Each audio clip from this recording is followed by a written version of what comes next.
All right, it's Thursday, May 21st, 2026 at 1 p.m. We will call to order the Finance Committee meeting. Roll call, White here. Kelly here. Warfel here. Housen here. And Mike Glasswood should be joining us shortly. All right, can I get a motion to approve the agenda? So moved. Second. Motion by Housen, second by Kelly. All those in favor? Aye. Aye. Aye. And then approve the meeting minutes from April 13th, 2026. I had a couple minor things. On page 3, line 20, it's talking about the tax incremental financing policy. It says written comments previously submitted by, and then it's blank. I think it's supposed to read Laskowitz and Berto. And then farther down the page, it's the exact same thing. On line 44, incorporating committee red lines from both Laskowitz and Fisher, it says, but it should say Berto, I think.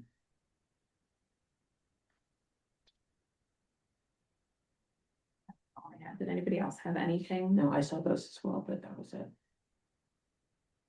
Okay, then I will make a motion to approve the Finance Committee meeting minutes from Monday, April 13th, 2026. Second is amended. Second by Kelly. All those in favor? Aye. Aye. Motion carries. Okay, comments, correspondence, and concerns from the public. I don't think we got any emails or anything. There was, yeah, nothing is included in the packet and no. Okay, I would like to make note that we did get that letter that came to the board packet instead of the Finance Committee packet. You probably just saw it too, so just so you know, it was a letter from, what was it, the Ava Hope Court It was bill. from Tim Holbrook requesting additional tax incremental financing funds and $400,000 for backfill work that was unanticipated. Right, so basically the village kind of gifted these pieces of land to Holbrook Builders so that they would build affordable houses on them. But they're running into some challenges where the site is, I don't know what's wrong with it, it's whatever it is. It's requiring a lot more infrastructure than they thought. And so he was asking for TIF funds, which I thought was interesting because we've literally just been talking about TIF funds, so. Did they That's actually ask for relevant. TIF though? I thought they just asked, if I read it, maybe I read it too quick. I thought they just said they wanted money. As a General. suggested, it was a suggested source. Oh, sure. It was a suggested source, but yeah, it was more than, he got the estimate from, JF. From from John Fitzgerald, and it was more than what he'd anticipated. Oh, sure, okay. But just wanted to make note of that because it's kind of in the wheelhouse of what we're talking about already. So that would be potentially 2 TIF requests on the table. Geez, I don't know if he wants us to create a TIF there, though. I didn't get that. in. Isn't that So in you it? can Or is use that not? anything within a half-mile boundary Oh, of the district. You only collect it within the district itself. but you can use anything with half mile. He's within a half mile. Yeah, Right. Yeah. Everything's within a Yeah. half mile. Yeah. Around here, pretty much. We're in Yeah, small village. Okay.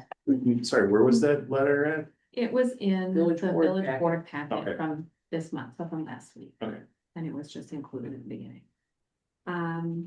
Okay. So moving on, 6A. Municipal Reimbursement Fund 2026 allocation. All right, so, at the last meeting, this was picked up to, it was the direction to essentially do some additional digging. I think it was pretty fleshed out at the meeting that essentially it is very difficult to actually come up with anything that would be tangible on how we could calculate what the past funds were. There's been some projects that we know have not moved forward, obviously because of coming up again this year, but essentially, if the committee feels comfortable, it can allocate $42,000 for 2026, which we know for sure has been allocated for this year for projects, and that some of the other projects could be cut potentially and move to a future year, or we could spend money from a future year and reallocate it. But essentially, the request to go back and to figure out the accounting is not going to be feasible from previous years because it was not tracked properly. Was it just spent out of the general fund? I mean, it's just how it's coded, so it essentially is just coded from whatever source that we would have within the budget. There was no specific code for the expenditure side of things. For municipal. For municipal reimbursement. So we know where the funds are coming from, but we didn't have something that allocated where it was, and we didn't have any spreadsheets to track it. So in the past, it would be very difficult to identify the specific number. Vlad feels very strongly based on what we believe is available would be about $10,000, but the safest option would be to allocate the $42,000 for the existing projects. And then ultimately, either spend money from a future year if we wanted to continue to do the projects in 26, or we would just leave it at the $42,000. Ben, can I add something? Sure. The project that were assigned for 2025 municipal reimbursement funds, such as Waterfront Park and Binoculars, those projects, as far as I know, never happened. So therefore, all funds probably unused. But why we think that 10,300 is still available for to cover Eric's request? It's just assuming that binoculars were never purchased, and And we we're can, not, and we're not going to do them, right, that's yeah. correct. So that's the reason why we kind of like came up with that 10,300. So we can, okay, so if that didn't happen, so therefore we can borrow. And now I created two separate accounts, one revenue account for municipal reimbursement funds, the other one expenditure accounts. Going forward, everything is going to be tracked to the penny. Also, I did reach out to Door County Tourism Zone Commission Finance Director, Ioana Torres. So I talked with her about the future usage of the fund. So what we can do, we can use in advance, and then so for example, if we only received 42,000, but 50,000 needed, so we can fund $8,000 off of general fund, but running through that expense account, and then with the future next year funds, the difference will be covered. So she's okay with that. It's going to be in compliance with the state regulations. So anyway, we do have a plan right now how we can monitor and use municipal reimbursement funds properly. It's not that it was not properly before, but for some reason, it's hard to track the records. So we know what we got, we just don't know how we spent the money, and when you look at 2025, what we're spending this year is exactly what we were gonna, the projects on for this year are exactly what was supposed to happen last year, identical. Nice. We just didn't, so when you look at historical signs, they're ordered, tree planting ordered, trees should be in a couple days, same with gazebo. So it's basically the same. So if we're backing into that 10,300 number, so say, okay, so in Mhm. 2025, we have 65 grand. Yeah. We committed it to signage at the waterfront park, the mounted binoculars, which we didn't do, which is where the $10,000 comes from. Mhm. That's unspent. Mhm. Bench in the gazebo. And the bench So- and the gazebo, but neither of those happened. So there, but even if we've got 10,000 left, we should have $55,000 to pay for the signage at Waterfront Park and the things. So why are we using this year's money to pay for the historical signs that we have not paid for in the previous year? I was wondering how we got that $10,000 number, but if we're only saying, well, we know for sure we didn't spend it on this, we know for sure we probably didn't technically spend it on anything. Right. Well, I think it was somewhat that it was maybe allocated for things that were not on the approved list. Okay, but nobody knows what those things were. If, without the coding and without primary documentation, which doesn't have to be available, we Mhm. wouldn't be able to 100% confirm, but The only there's, person that would know But- probably is Julie. Okay, So So- how, does that get us in trouble, though, that we may have potentially not spent it on tourist related items? I mean, it might have been, it just might not have been what was initially discussed. Yeah, chances are it was tourism. Right, but we didn't have, so we're assuming the money isn't there, but there wasn't a fund established, so we can't see that there's no money in the fund. Right. Because it wasn't there. So. And we I did ask that question. So she said, as long you know it was spent. So we know that 2022, 2023, 2024 were spent. She also said most likely no one's gonna come and, leave the books and check on that. It's on us to be not necessarily on a straightforward and, diligent. So again, We're here to assumption regulate. is 2022, 23, 24 spent, 25 not spent, and 26 not spent yet. So what we have available is 65,227.69 plus 42,058.71. For the fund that we're creating, essentially. Right. You know, Yes. 'cause there was never one, and chances are, I think that both Ben and Vlad are right, there's probably more there.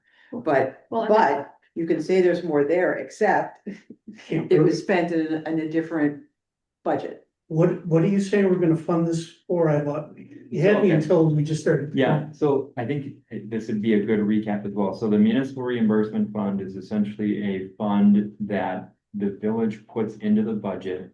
It comes through another agency and essentially it's specifically used for For the tourists. tourist related. It's what they talked about at the Yeah, village. yeah, no, I get all that. The numbers are, well, So essentially each year there is a specific portion that's been allocated right, from the organization. 30% out of the, No, Well, this is different. it's a little bit of a different methodology, but essentially there's a number that is dedicated and essentially is something that is a carve out that we can use for that specific purpose. So okay, when talking about it for each year, they designate what the amount is. It's the $42,000 for 2026. right. We have not spent it yet. It's available to be spent or available to assign to allocate. And then for the previous years, if it's not utilized, it can be utilized for future You can years. roll it over. Yes, and also you can technically spend future years as well. So going to 2025, are we saying there's 10 There, left that we're gonna use? Or are we gonna try to say, since we can't figure it out completely, we're gonna put 65 in? that is the question at hand here. We believe that it's approximately $10,000 that was unspent from previous years if we're taking a very safe, risk averse perspective. And that could be utilized for projects that would be proposed for, 2026. We'd be smart to do that, because to be Yeah. honest, it's almost June. We need that 65. I don't know if we have time to spend it, you know what I mean? You have to. Time to spend anything else that we want to do. I mean, certainly there's a list of things to do. You know, there's stuff at Pebble Beach, et cetera, but to be honest, I think these are important. This is what we should spend, but by the time. We get estimates and stuff like that. We won't spend it this year. Well, I If would, we put 65 in there, that's my point. If we have it. but how do you get to 65? I would have said 42 plus 10. Well, what I mean is, you said, are we gonna put 65 in there? That was how I was answering your question, Oh. that's all. Yeah, no, I don't, well, I would say if for sure we got 42 in our hand. Yeah. The other hand, we don't know. I would say, we know it's 10. I would Yeah. put the 10 Yeah. I and make agree. it 52. But that's me. It is the signage at Waterfront Park in 2025 the same thing as proposed for historical signs in Yeah, 2026? So it was approved. Same. And it's not, we haven't even seen it's exactly the Just didn't same. get that last. So if you looked at this from as an outsider, I think that we're spending this double the amount, just signs. But If yeah. right, But we So- never spent it. We haven't even seen preliminary, we'll see preliminary, renderings of the signage this month. So there's two scenarios It was here. never done. One is, Well, she was slow to that, but all right, one is there was $65,000 available last year. None of it got spent on anything it was supposed to. And it's either still sitting in the bank account of Sister Bay, or it was spent on something completely different on accident, and we're hoping it was tourist related because most things in Sister Bay are tourist related. Exactly. I don't think we can say that there's $10,000 unspent because literally not one single thing was documented and not one single thing on this list was Yes. spent at all. Yeah. So we have no idea. I don't even think we can assume there's $10,000 there. You You're could go- either assuming there's $65,000 sitting there Right, or there's nothing. Because at some point, the budget ended, 2025 ended, all of the accounts were reconciled. And unless there was some magic $65,000 of overage, there's extra revenue of $65,000 that, where does this get I accounted think you could go for? back through the minutes. Then it's a wash. We can't even think about it anymore. Well, you could go back through the minutes of the parks meetings and you could go back through the minutes of some of the board meetings. And you'll see text that alludes to, we could spend, we can spend, municipal reimbursement funds on that, guarantee it. But there was just never a, Right, I'll- so I'm yeah. saying, I think we have to assume it was all spent, otherwise there would be in some indication at the bottom line that there was extra money in the budget. yeah, I don't after care either 2025 way, numbers were but I done. mean, what's in here now, the 46,000 is spent. For on these projects, yeah, so, Done. and rather than go back and say, hey, let's pull another $65,000 because we didn't spend this last year. Oh, I don't think we We should do don't, that. no, we don't need to add more expense to the taxpayers. They've already spent the money on something for the village. We don't need to double down. If there's not any project that's super pressing for this year that we're like, oh my gosh, we need to get this done right now. I don't think we. Oh, I'm not suggesting that at all. I thought you meant put 65 in there, then we have a balance going forward. No, I don't think we should do that at all. Nope, that money's already spent. It's done. Yeah, I The agree. books are already closed for the year. I think we technically just have $42,000 in there.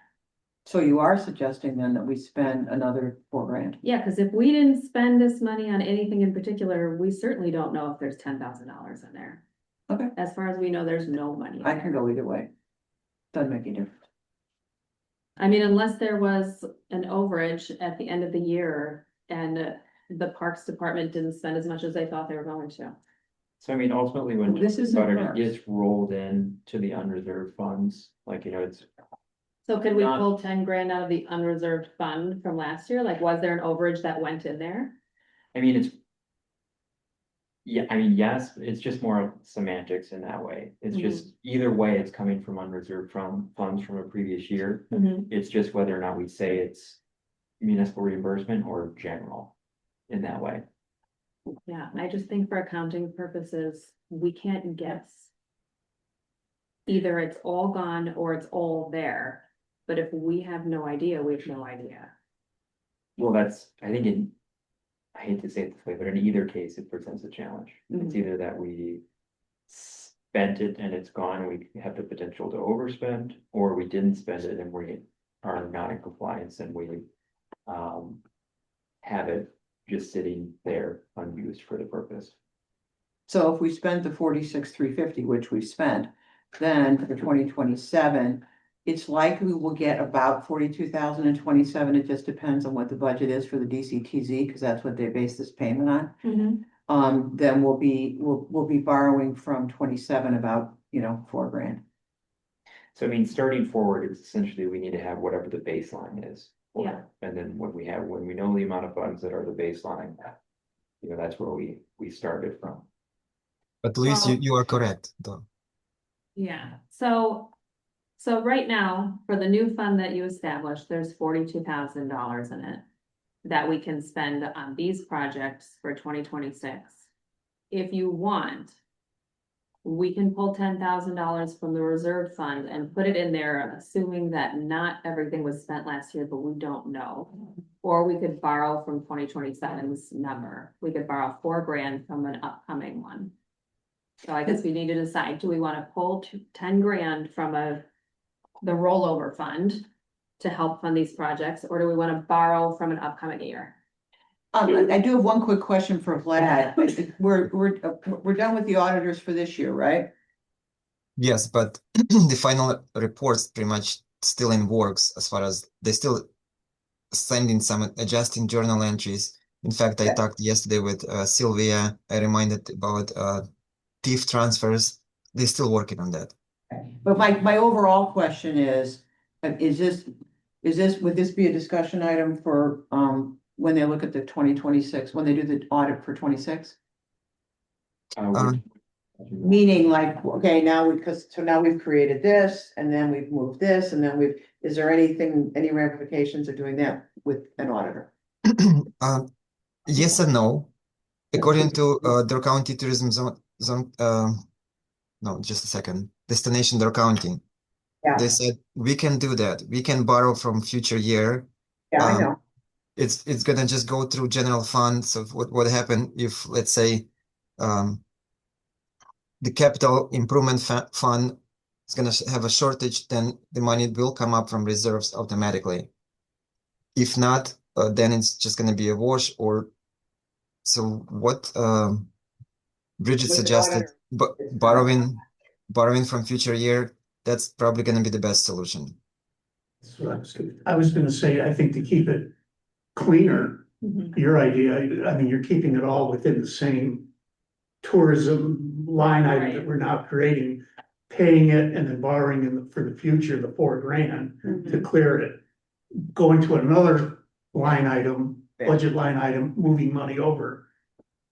Seems a little bit more. Exist, yeah. Yeah, I agree. And if we've got Okay. a project, and correct me if I'm wrong, if we have a project in 2027. And now saying we end up with $38,000 to start with for these projects, say something is coming in at 50, but everyone is on board, everybody wants this to happen, we can fund it from another source as well. Yeah, Yeah, no, it's, okay. it's, So we're not shooting ourselves in the foot by. yeah, it's not that it needs to be fully composed of this specifically, and really in terms of our spending, it just is, two different codes. what Yeah. was Put in. So it sounds like we're on the same page that we would like to use the 42, consider 2025 a wash. The money was spent somewhere. Let's say it was the ice rink or whatever it was tourist related. We just couldn't track it. In 2026, we have the 42,000. We are gonna spend that towards the proposed projects here, and anything that goes over to up to a certain amount, we can borrow from a future year, create a deadline, and then pay ourselves back next year when the DC something. DCTZ, the DDC and the DCTZ will Puts figure money it out. back It's in all that. based on Okay. what DDC's budget is. That never Yeah. used to be the case. Now it's based on their budget. That's why it's lower this year than it had been before. Hmm.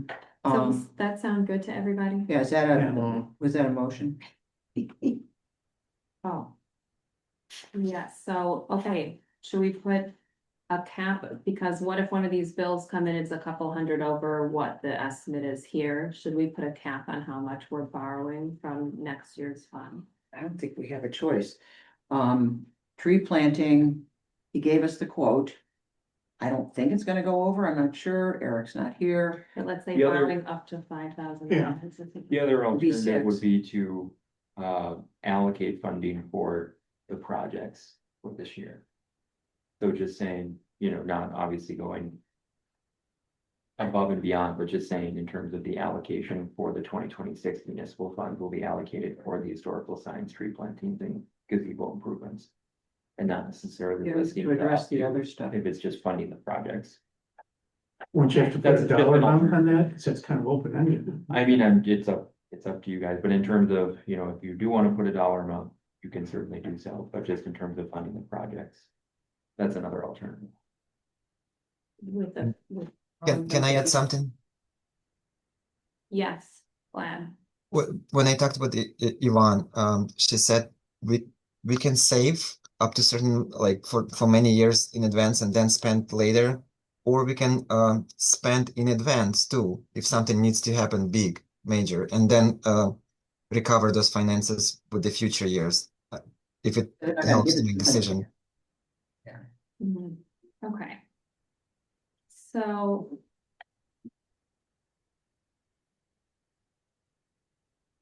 Trying to this motion. So I would make a motion to approve the municipal finance projects. I'm saying that the municipal reimbursement funds projects for 2026 using the 2026 municipal reimbursement funds budget with how do we even say that? Over just- Anything over the current capacity of that fund will be borrowed from the 2027 municipal reimbursement fund up to $5,000. Second, Second by Kelly. All those in favor? I, Aye. I have a Anyone- question. So what if it's more than the 5,000? We're down the road on all these. We have to, then you're gonna have to get it from another fund. Mhm. Okay. All right. Opposed? Motion carries. Okay. 6B municipal operating budget and COLA directive. All right, so Vlad mentioned this to put this together. This was something that was established last year and in some previous years as well.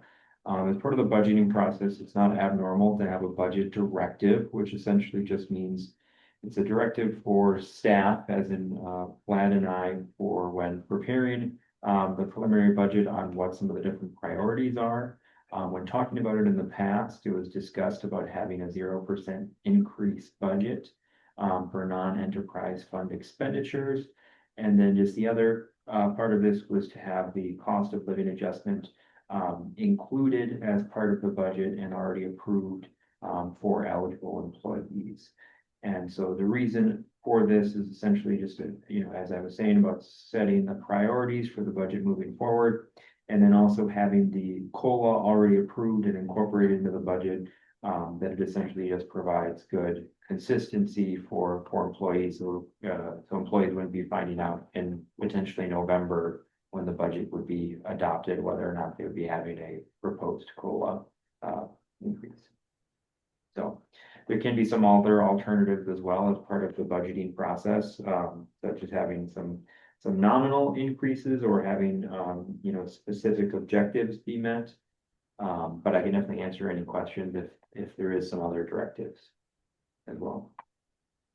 So as far as COLAs goes, with personnel, in the past anyway, Didn't it normally go through personnel first? it goes through personnel first. And so at least that's been and so we've always used the Bureau of Labor Statistic and looked at the CPI. Last year it was 2.7%, and we basically used it the same as the year before, which was 2.7%. Over 12 months ending April of 2026, the current CPI is 3.8%. Yeah. And big chunk of that is energy, which is gas. And I mean, you can get it broken down by, we can look at the Midwest. I did, same thing, it's not any less. So that's typically what we did. So we would not have made that decision in terms of, first of all, are we giving a COLA? And that we hadn't always done. And I'm not saying that we're not going to, but the decision was, okay, we're gonna give a COLA. And then what was it? Was it gonna be flat to the prior year? So this year is a little extraordinary for a variety of reasons, but so that's, and it doesn't look like the 3.8% is gonna get lower anytime soon. And again, this is for 27.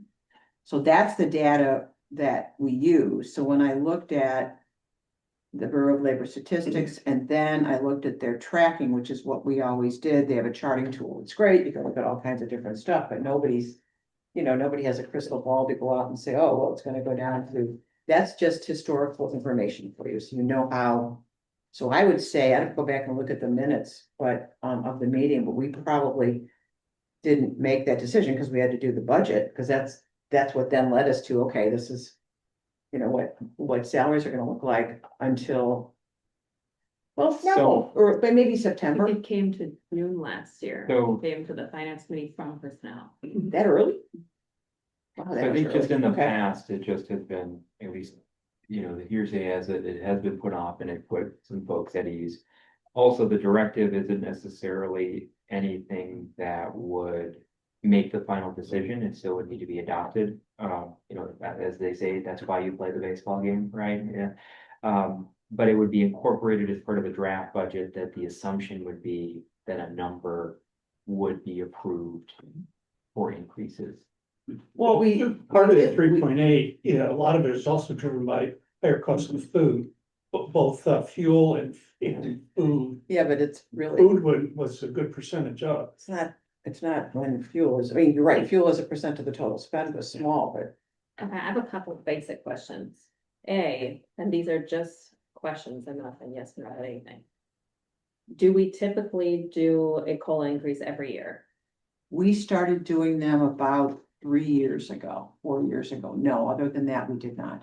Okay, I would say I did look it up and I would say, oh, but it was over a week ago when I originally read this packet. Mhm, And I want to say it was like 40% of municipalities do provide a COLA mhm, on an annual basis. mhm. It's 60% don't, and I think it depends on how big they are, how much staff they are. Who does COLA apply to? Is it salaried staff or is it seasonal? Is it part-time? Do we know? I don't actually know. It'd be mostly everyone. Cause on here it says. Where does it say? It'd be Someone? consistent with eligible. staff. Eligible employees, and I was like, okay, Yeah, so who's what eligible? staff does that cover? And then my other question is. And of course you wanna say yes, right? Of course, we wanna give everybody a buffer. Makes sense. Are we capable, what does that number look like? Can someone give us that number? Like calculate it out? Well, and I guess if we We did, tentatively approve it, yeah, we calculated it before, so we knew what it was before. yeah, I we was said saying, yes. if we could get that number and then someone look at. We have such a higher employee impact this year based on what happened with turnover last year. Can we absorb that? Okay. Was there a high turnover last year? Well, last year, we lost 2 people in the main office and there's like bulk payouts at the end Right, that they received. I don't know if that was in the 2026 budget or if that rolls over to 2027 at all. The previous administrator leaving, the package that went with her leaving without me really discussing it. Kind of was a financial burden, we'll say. And I but don't what know would that have to exactly. do with coals? I'm saying there's an employee fund in, you have to account for all of the money going out for employees. Right, Can we take something like this on again this year? Is it appropriate to do that if we've already spent so much of this year, next year's money? I don't know where the this would be a payments levy. fall. This would be, part of the levy funds for that year, so. On a high level, it's just whether or not to anticipate the inclusion, like, I guess these are. These are related in some way, of where essentially it's that if we believe that the cost of living adjustment is a priority, it would be. Included as part of the draft budget without necessarily being approved, it's just that we would incorporate it as part of the calculation. And then also, we'd also work on the 0% increase as well. Mhm. That's incorporating both of those as assumptions into what we're drafting. When you say, eligible employees, I think that we started, then we went off. Are you including, I assume there's some part-time folks or seasonal? Would you that, in your mind, would that be included in the COLA? No, and then, Okay, yeah, some folks aren't even really, so we have a COLA and we have a STEP program, and yeah, most. so folks are it would be basically full-time employees Correct, would be subject to the COLA. correct. whether they're hourly or salary, correct? But we would get a number that would come into the budget. Yes, it essentially would be incorporated as part of, like, yes. Is we it would like a have- line item like COLA 2027? So it's There all wasn't over in the because back. it comes from different funds. Personnel would see it. Mhm. Yeah, I mean, when talking about it, it's like a worksheet. It's another spreadsheet that builds into the. Excel sheets that it incorporates, and then it's built into the line items. But yeah, we would have something, it's just. Because we have an Excel sheet budgeting format, it's just kind of in a few different places, but we Okay. can That's what summarize. personnel. I just always don't does. even know, like. Obviously, for sure, we wanna say, yeah, let's bump it, let's do a 3% COLA this year. I just don't know, does that mean $20,000? Does that mean an Right. extra $70,000? I have no So this- idea. So this is, It isn't necessarily something where it's asked to make a final decision, it's just whether or not it's incorporated into the draft budget, and then it would be part of personnel to actually, make that. And maybe they could do can we do like an asterisk at the bottom, COLA accounts for blah, blah, blah of personnel related costs? Did you look at the way we did it before? I mean, yes, as part of this, so this was done Was there last something year. wrong with that? No, this was done last year, this almost exact process was done. So we went on 2 rounds, at least 2 personnel meetings to look at what the ramifications of a 2.7%. No, but I'm just trying to Yeah. give you some information on, that's exactly what we did. Mhm. So we knew what it would, what financially, okay, this is what it looks like. Yeah, and And we did 2.7, I think we may have done 2.5, I don't remember. Yeah, I'm fine with us making the motion to put it into the budget, as long as that can be line itemed out somewhere, just so we can see it before we Yeah. officially Yeah, but I'm approve not it, and fine that's- putting a number on it. No, What, a Well- percentage number? oh, not yet. I'm fine with offering a COLA and talking about offering a COLA, but not a number. Not yet, not till it goes. You mean the COLA increase? Yeah, the increase number. Yeah, COLA, fine, but not till it gets to personnel and we can see it, so it's 2.7, it's 3, whatever it is, but. Yeah, no, I agree with you there, Yeah. yeah. Cause you just don't want to throw an increase out there. Right. Without knowing You're in open what the session impact now, overall is gonna be. we have employees who could, because I don't wanna just lead somebody to believe that, oh, it's, I just Yeah, think that's fair. Okay, again, so, I don't know if this was, you mentioned this earlier, but like. Who qualifies, right? Cause we have probably a decent range of employees, part-time, seasonal, whatever, who qualifies? And. and not names or anything, just, No, correct, just Yeah, their, just their. just seasonal just their role, salary. Yeah, and the their- spreadsheet doesn't show their names. Designated, yeah, yeah. right, that'd be good to have a breakdown there. So we would be. I'm not making a motion, I'm just talking about it. We would be comfortable making a motion to include. A COLA, a possible COLA increase for the 2027 budget with the contingency that the numbers go to the next personnel meeting. And then Yeah. are sent back to finance. and just to clarify as well, I'm not looking Everything at goes through, yeah. subverting the process whatsoever, it's just about when. Preparing for it is kind of a carve out, because essentially if we're saying it's gonna be 0%. But we're also wanna bake in some improvements, it's. Going to potentially come from somewhere, and the other factor in this as well is that there is going to be a new reassessment. Which is Yeah. gonna impact what the property values are. Yep. Which ultimately means that there might be some more room for expenditures, which then would even out the mill rate as well, that it could be 0 and there could be an increase. It could all work out, Mhm. but it's based off of a assumption of what the new reassessment would be. Okay. So it sounds like we kind of Yeah. agree Yeah. on putting something in the 2027 budget, and the numbers will go to personnel to take a look at it. Yeah. But yeah, that there should be something. Yeah. And then I assume we all want to go for a 0% increase for non-enterprise funds again. I'm fine with that. Did we have any major So it places didn't, that were under budget this past year? Or were so people over? Well, that's the discussion. what To was, me, is it against budget or is it against where we're tracking now? Because it's early in it's early in the year and it's hard to tell where you're tracking now because invoices come in so late and by the time you pay them, then it's late. So you can't really, because my training was always that you didn't plan or budget against budget, you budget against actual. You budget against where you were actually the year before, and you also take into consideration, there's 3 things. So you need to do a bottoms up budget. You need to look at, okay, what's your basic spend, what's your need, and then look at history. History gets you in trouble sometimes, but you look at what you did spend. But not what you budgeted, because historically, parks, for instance, every year under budget.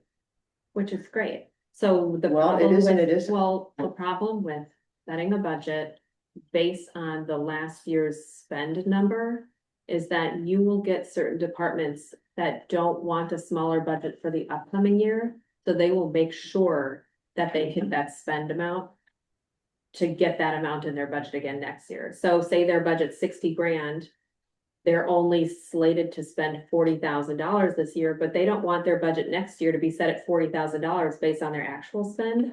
So they'll spend all 60 just to spend all Well, a 60, lot so of they get people that budget next can year. play I that think game, but Use it or lose it. it's easy Yeah, to see that though. exactly. But it's easy to see that. We have years and years of history and it's easy to see it. And when you're in a municipality, we've got some pretty basic, you know, pretty basic needs.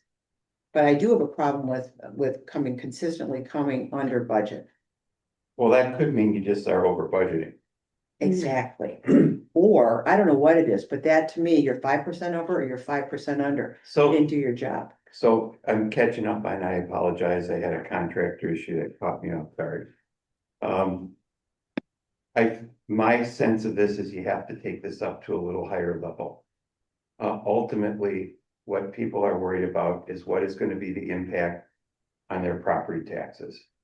And after a couple of years of substantial increases last year, we took them down a little bit.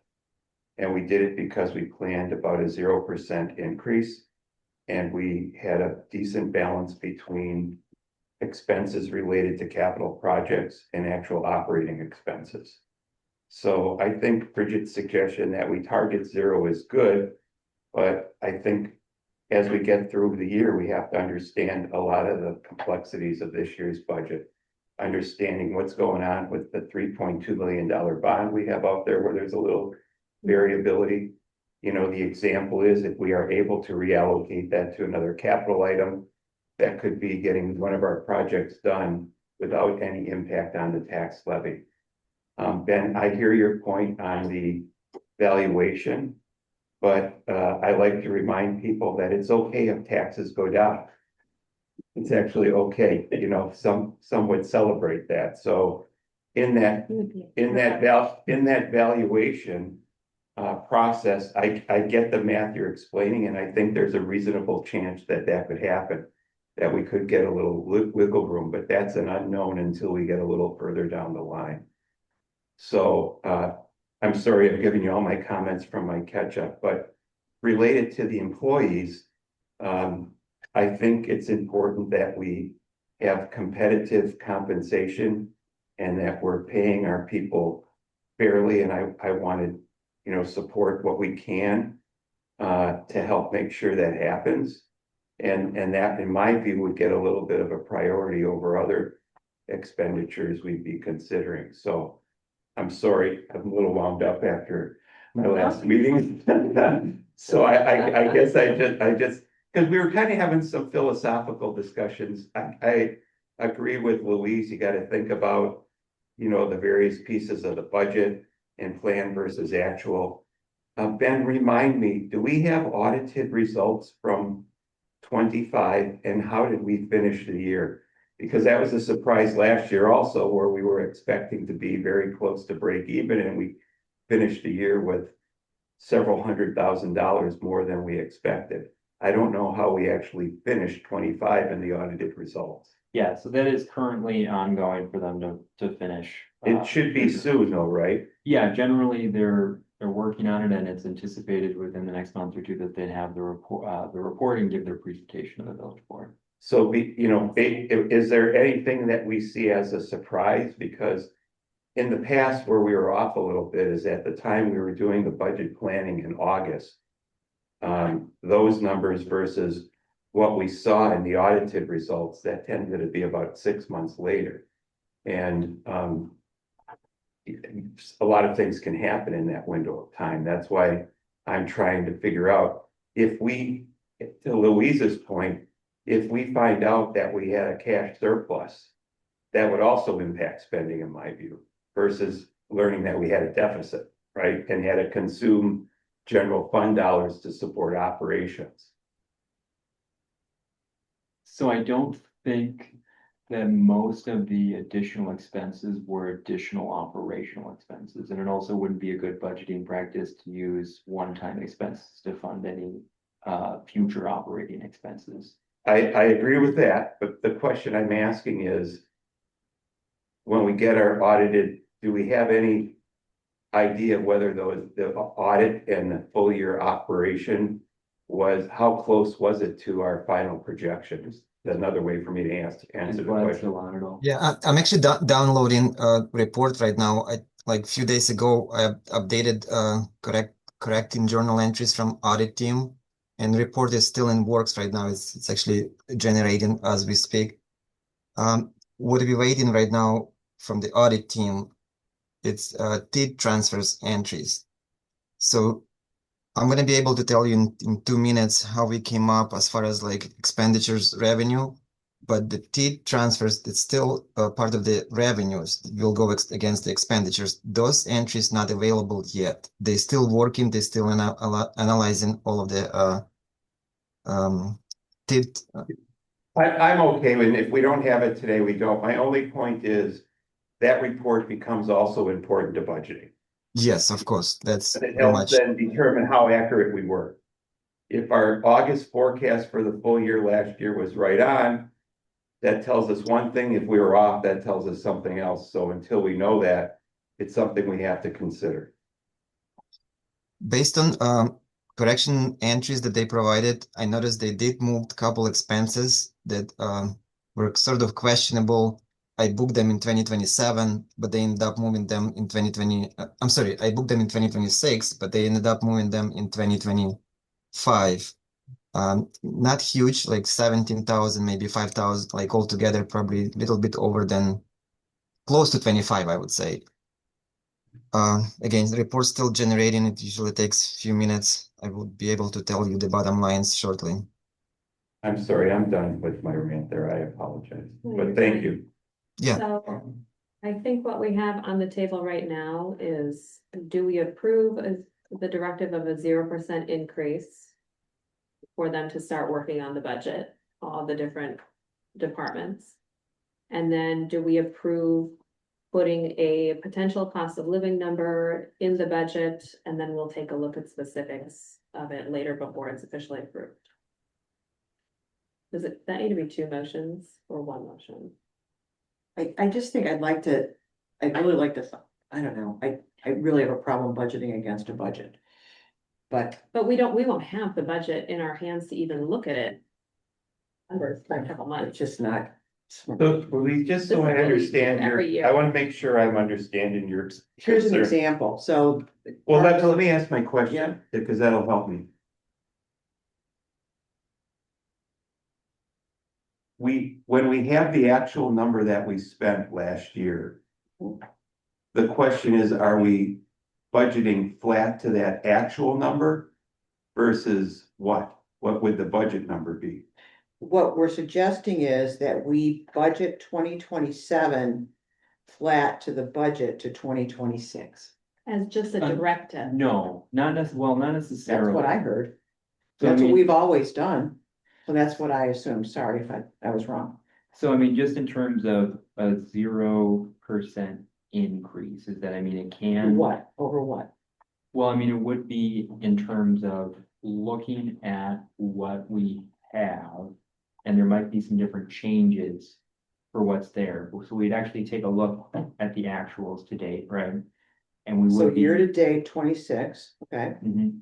But I mean, in talking about the increases, we're not saying just, put on exactly what was there last year. There's gonna be some different decisions about making sure that it's going to be a 0% increase overall. So there's gonna be. Over shifts. what? Over last year's budget. Over last year's budget number. I don't think And- that's a okay, good so idea. Here's the thing, though. This is a directive. Every department will start looking through their budgets from last year. They don't have to come in at the same point, and if they do, we still will go through line item by line item. There's like a whole packet that comes out with all of the numbers. Right, I And know. if you look at it and say, okay, it will give you the budget from 2025. It will give you what was actually spent in 2025 Right. for every single department Yeah. and broken down pretty line item by line It's all item. by line item. So we can say at that point, okay, the directive was a 0% increase. That's what we gave us, but we still see they were under budget by $10,000 for the last 3 years running. So we're gonna decrease this department's budget by $10,000 and we'll make some adjustments and have it fall within that. This isn't like a definitive, okay, here's what the budget is, this is what we're You know, doing. I do understand that, but I think the guidelines for everybody needs to be the same. And, I mean, to me, a budget is. I don't understand the concept of budgeting this year to last year's budget when in many cases, not many cases, but a lot of times. The individual departments went under that budget or over that budget, so it's meaningless. I don't know why you budget to a budget. I don't get it. I think what if I'm following it right, you're saying you take all the budgets, you got that bottom line number, that's what you're trying to get to zero. Mhm. So the directive is to say, all you departments, our overall goal directive is to get this to zero, submit your budgets.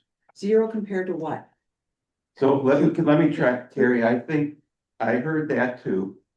But I also am hearing Louise's point, but I'm gonna make it a little differently. So we have budgeted amounts. Let's use an example. Let's say the Parks Department gets 500,000 and every year their budget is 500,000. And that's because the last 3 years they've been told the budget at zero.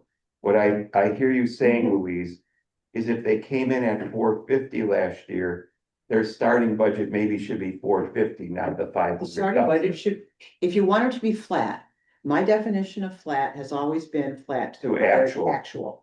not the budget. I don't, that's just how I was always trained. If that's not how municipalities do it, I don't understand why, but because, to your point, we took everybody's property taxes went down basically to 2023 levels, essentially, that's where they are, right? So, and they look at prior year, they don't look at budget, they look at what it compared to the prior year. Right. Period, which is what Right. we actually spent. So then what you're saying you would say to these various departments, the goal is zero budget, take your last year's spend, The goal is to be flat to what you actually spent last year, Yeah. period. take your last year's Never spend. spent last year. What if a department had an expense come up that was not what they Yeah. thought and they went $70,000 over budget? Are we gonna say, okay, your budget was 500,000, you spent It's a really 570? good point, budgeted very good five- point. And So I that's, think the bottom line of all departments, kind of what Terry was saying, is to hit zero. And if we get to in, last year's actual. So I guess it just depends, because there's gonna be some Well, what projects, was the, or, There's another way we could do it. There's another way we could do it, because I'm hearing both sides of this, and I think there's some really good points being made. well, wait, Well, can I just try yeah, and then this? Andy, I'd love to get some input. The other way you could do it is we wait until we have the audited actuals. And we look at the parks or the departments that were underspent. We ask Ben to try and validate that they can maintain an underspent, it can maintain that low spend. We ask him to look at the ones that overspent and to try and reel them in to something that's more reasonable. And maybe to propose to us targets that at the aggregate level are close to flat. But we would ask him to set the targets that we would then provide as a directive per the municipal requirements. So we could, is that a possibility? by the time that we're already starting on the budget, that's gonna be when we have the audit as part of it. So I mean, overall, Which would be what? I mean, it would probably in be May. within, I would say in June, more than likely, unless they're running late. Okay, and we started in July last year, right? I mean, hopefully that is the case, if they're running a little late and sometimes, Okay, but we Okay. started the budget worksheets. Vlad, when did the budget worksheets go out last year? preliminary review and discussion at the July 28th meeting last year. Okay, So usually, audit team presents the budget, the audit for 2020, for the previous year, like first week or during the board meeting in June. So I talked to Elizabeth and Amber, and they will be presenting Okay. audit in June board meeting. And that's when we're going to start working on it. But the CAP and other things, pretty much she's gonna go out pretty much by the end of May, beginning of June. So that's when we will collect from department heads the future upcoming projects. I was able to run report, and before audit transfer, I'm sorry, before TIF transfers, we came up almost $115,000 under budget, underspend. That's before TIF transfers. Which means if you budget to budget, we're already over last year. Plus, if we do and I'm not suggesting that it's a bad idea, I'm really not, but if the COLA is higher, you're already gonna spend more, which I'm not saying that's a bad idea, I'm just saying that instead of 2.7, if you're at 3 or 3.8, based on our current SG&A, it's gonna be a little bit higher, so. The other directive would be to maintain or decrease the mill rate as well. Say, I'm sorry, you cut out of To me. maintain or decrease the mill rate could be a directive. Well, department heads aren't gonna know. No, they're not gonna know that, but I mean, in terms of an outcome, I mean, generally when going through this, it's that here is the goal of what is intended to occur. So even though like last year, it still was the goal to maintain, you know, a 0% increase. That doesn't necessarily mean that that's what happened within management. So the No, only, but the problem with the mill rate discussion is that we wouldn't the know. mill rate percent should drop this year because the valuations are gonna go up, right? We know valuations are gonna Oh, go yeah. up. Depends on the amount that would be listed for for what we'd be levying as well. Yeah, that's a good point too. Because that's how we get for the mill rate for it, is that ultimately, you know, even though it's talking about the property taxes, they go up. It would just mean that we'd be talking about it on the other side of the equation on what we're gonna be levying. So to Bridget's point, we're still gonna go through this line by line before we set the actual spend budgets for each individual department. This is to give them guidance to say, hey, don't think of any wild spending here because we're pretty much looking for you to be flat to down in your spending. That's the message we're trying to get to the staff. Couldn't you do that just simply by saying, taking what you're saying, that department used last year's spend? The goal being to try to zero it out, but the overall goal with all departments is to end at 0. So kind of give them, in other words, you're saying, okay, you spent 10, but if you think it's gonna be 11. Well, they have to come to us and explain. why. Yeah, but I'm saying that's the directive you would, Yeah. if we're looking just There's for. no, directive. yeah, certainly there's a reason to, and these, I mean, and we're training them, we're helping them to be. To be good managers on a lot of different levels and certainly financially, and helping them to understand that. You know, the nuances of it, and I'm all for, a manager coming and saying, look, this is why I'm budgeting, this is why this is a good idea. With, you know, whether it's, because the one that, ironically, the one that gets cut a lot is parks, and it's funny because, mostly it's in the SIP, but, but then consistently comes in under, because, I mean, there's a lot of CapEx stuff in there, but anyway, so. I think it seems like it's sort of an easy thing, right? If the department's over budget, why? You know, why Always. were you over Always. budget, right? You don't base next year's budget off, Yeah, one, big event that caused them to be over budget. Right. Right? And then, if they're under, what are we doing to promote them being under? Are we doing anything to, like, I don't know what's I'm not sure we've ever had a discussion about that, and I know that we're kind of veering off a little bit, but quarterly or a semi-annual review of how we're doing is always appropriate for everybody, but it's hard sometimes because you look at these invoices that are coming in like 2 or 3 months late, and it's, well, that's not really real, and then it's hard, it's not exact, So when you're doing projection, because that's what I was always interested in, was a projection. Like by September, how are we gonna end up? What's the projection look like? And again, I think that's difficult. It is, and especially because we are a very seasonal community. Yeah.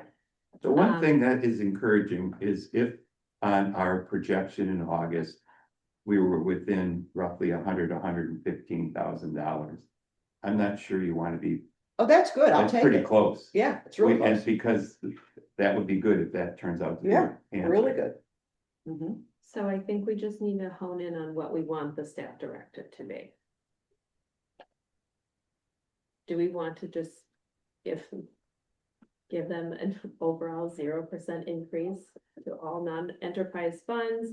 If you came in under budget consistently the last couple of years, try to hit that number. I mean, this can also be a discussion between you and department. I was gonna heads. say, this is. Like, hey, were you under, cause I'm It's sure Ben that, talking to yes, his, cause yeah. you'll Yeah. be meeting with each department head and going through their budget with them to be like, okay, hey, I see you were under a couple of years, let's actually try to hit that number, and we'll let them know, hey, we're actually shooting for our under budget actuals, then what I mean, we'll Yeah. have these discussions, like, obviously, I think we're getting This good is- discussions, but I think we're getting a little in the weeds here. I was gonna say, this is intended to be a high level to set the tone for how things go moving forward so that we know how to define success. Because in some instances, you know, especially for various communities of various flavors, you know, they're gonna have different priorities that are there. Sometimes they're gonna want to focus on specific, you know, project related initiatives as part of their budget more so than other things. So- Just, so we've been talking about doing this directive, I guess. Where does this just go to department heads, or do you just take this directive and meet with the department? This is when it's sent out to department heads and It's it's like sent the out. discussion, It's- it's saying, this is what the tone is for them. I was thinking if it was just you, it'd be a little bit. Yeah, You wouldn't no. have to get so detailed. No, And didn't we learn last year, Louise, that this is kind of a mandatory, or this is a requirement? it's a right? best practice. It's a in best terms of- practice. Yeah. In terms of budgeting. Okay. Yeah, and it went smoothly, but it was a good idea. We went through, I don't know, 2 or 3 rounds, I think, of taking a look at it and, I mean, line by line, it's a Yeah, so like, tedious. in It takes July, a while, yeah. yeah, the preliminary Mhm. SIP and. And it should budgets. take a while. We should be doing it that way, Yeah. yeah. Okay, so are we in agreement to direct staff toward the budget towards a 0% increase over last year? Over last year actual, I think. If you guys disagree, okay, but I think it should be last year actual, not last year budget. But I've said, that, you know, Yeah, and I can go both ways. To simplify it, probably last year budget, but I'm in agreement with last year actual, but that can Luckily, they're pretty close. complex, right? At Yeah. at the Yeah. total level. Yeah, and can you just make a note in the directive if your actual budget was significantly lower? Or your actual spend was significantly lower than the budgeted amount, please take that into consideration and try to hit your actual spend at a 0% increase. and that's really on you, Ben. That's you working with Yeah. that. Yeah, No, I I'd say mean, this this is a is- lot more, I yeah. think, of a, I was gonna say, it really, you know, sometimes I think for a community of our size, it's very, you know, it's not very complicated, but a directive in general can be for a lot of different places if it's, you know, Mhm. 40,000 plus community. But for this one, just making sure we're on the same page that it's, you know, we're not gonna be doing a whole lot of increasing. There's no priorities that really take precedent over maintaining this. So I think I feel like Ben's got the message to give the leadership. So Bridget, can you just, I think I'm gonna just support the motion, but could you say it again? I'm sorry. I would make a motion for the finance committee to direct staff during their budgeting process to aim for a 0% increase in all non-enterprise fund expenditures based off of last year's budget and their discussions with the administrator.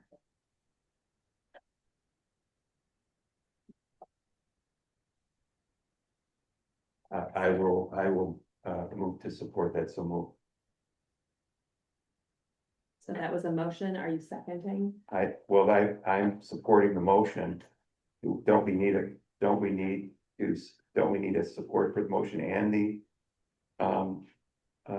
second, or are we good? You're the second. I think You're the you should- second. I'm the Second. second, because you made the motion. Yes, then I seconded. All right, Yep. any further discussion at all? All right, all those in favor? Aye. Right, opposed? Yeah. One opposed. Motion carries.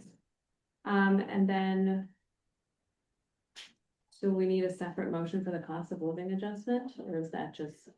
It's part I of mean, it it? either isn't. I mean, yes, if we wanna include anything, otherwise if nobody wants to make a motion and move on and not touch that topic. I'll make a motion, because it's, if we did it for the other one, we should do it for this one. Okay, yeah, So I will move to, approve, consideration of a COLA for eligible employees consistent with his historical practice. Based on the Bureau of Labor Statistics. Yeah, that was our historical practice. Okay, well, that's okay. Yep, Second, All those in favor? Aye. Opposed? Okay, motion carried. Okay, Thanks for your patience with us on that, Bridget. no, you know what, I would rather everybody work through it and get all the ideas out there, because if you're thinking it, somebody else was Yeah. probably thinking it, or it's a viewpoint they didn't even yeah, no, thank, Yeah. I just, No, when it comes it's to good. budget stuff, it just. work I it hate through out loud. budgets. That's fine. Wish we all had $1 million. So much easier. Yeah. Could all win the Okay. lottery. So, To go get that 60, charger. proposal for budgeting software. I think this is probably a Ben and Glenn. Yes, so this was something that Glenn and I have been in discussion with a few different firms that would provide online budgeting. Excuse me, budgeting software services. Currently, we use a budgeting process that involves a lot of Excel spreadsheets, which historically have had some different challenges in terms of maintaining data within a single place, which ultimately makes it difficult to reconcile things over time, because it gets lost over multiple different spreadsheets and it can get very complicated. It also is not very intuitive at times. With that being said, we are getting along with the spreadsheets, and we are making do with what we have. But there are better practices that can be utilized, such as utilizing a budgeting software. And a lot of communities are moving to that model of using a budgeted software. So we did speak with two different firms, and I will say one is, very standard in terms of incorporating with what we currently have with Cassell. Cassell has a platform where it would be approximately $1,800 for an annual platform fee for providing the services, and then there's some different one-time expenses that would be associated with it. Their proposal, really is, pretty fair. I don't know if I want to call it bare bones, but it certainly is less than what it could be for some other platforms. With that being said, it does work. It essentially would be something that would be incorporated into the accounting software and would then also be able to build a budget. With that being said, there was another provider that does have a more expansive budget building suite that they could provide something that also would have access to have the public see everything for the budget, that have some public facing components that would be associated with it. And ultimately, what needs to be considered from the finance committee is whether or not there is any interest in moving forward with a budgeting software. And then if there is any interest, generally what some of the different thoughts are on the different options that are available. Whether or not it should just be the standard bare bones option through a place like Cassell, or whether or not there'd be more applications that would be applied for through a firm like ClearGov. And then both of the different proposals or information is included as part of the packet. I am so excited that we don't have to use Cassell. I vote yay. Oh my God, I hate Cassell. But it just, Have you used it in the past? I've not used it, but it just the visibility wise. To try to see anything on our, if you look at what's available as a resident, or anything to Ben's point, I mean, the big highlight for me is one of the biggest current time savers, that's the personnel thing, that's on page 24, but also just visibility. It says convert Sister Bay's annual budget into a clear, professional, and easy to navigate public document. I think one of the goals, for us should always be, transparency, and I think it's very difficult for our residents to find anything. I mean, our website leaves a little bit to be desired, but just to try to find financial information and budget information. And I'm even comparing us to Egg Harbor, Ephraim. Their financials are easy to find. Ours are not so easy. What do they use? I You don't know. know, it's a good question. Let me see. But if you go to Egg Harbor, their budget's easy to navigate and find. So, and when I've asked in the past, also, for instance, for last year to appear on some of the financials and stuff, I was always told, and this is actually for committees and for individual, like for Marina or something. I was always told it was an issue with Cassell. I don't know if that's true or not, but I kind of think it is. So we use Cassell now, Ben? So we use it for accounting, purposes, or we're talking about it for accounts payable, and that ultimately when using it for coding, it's there, but we utilize Excel spreadsheets that have the codes that are associated with what we have in Excel. Like when we're talking about the budget building, When you look at the budget building and you see that, poor Vlad. So you look at what he has to work with for the For the budget. Excel sheet, yeah, no, I Excel think we sheet. all agree that we need to do something. different. The other thing to remember too, that is that it's what Vlad is using was based on what Tasha Put together. put together. So I support doing. Not that something that was here, a but- bad thing, but it's tricky. But were there any other options? I mean, what worries me a little is the license, the annual subscriptions are significant and you yeah. really can't control them once they start charging you unless Yep. you got a long-term contract. Right. Were there they other can increase it alternatives? Anytime. so I mean, there is some different alternative in terms of the standard. Like, I mean, Cassell was one of the easy ones in terms of saying, we have the software and it can move forward on it. It is more economic. It has less capacity 'Cause as it's well. But they are building some other things that could be future modules in the future that would be of benefit.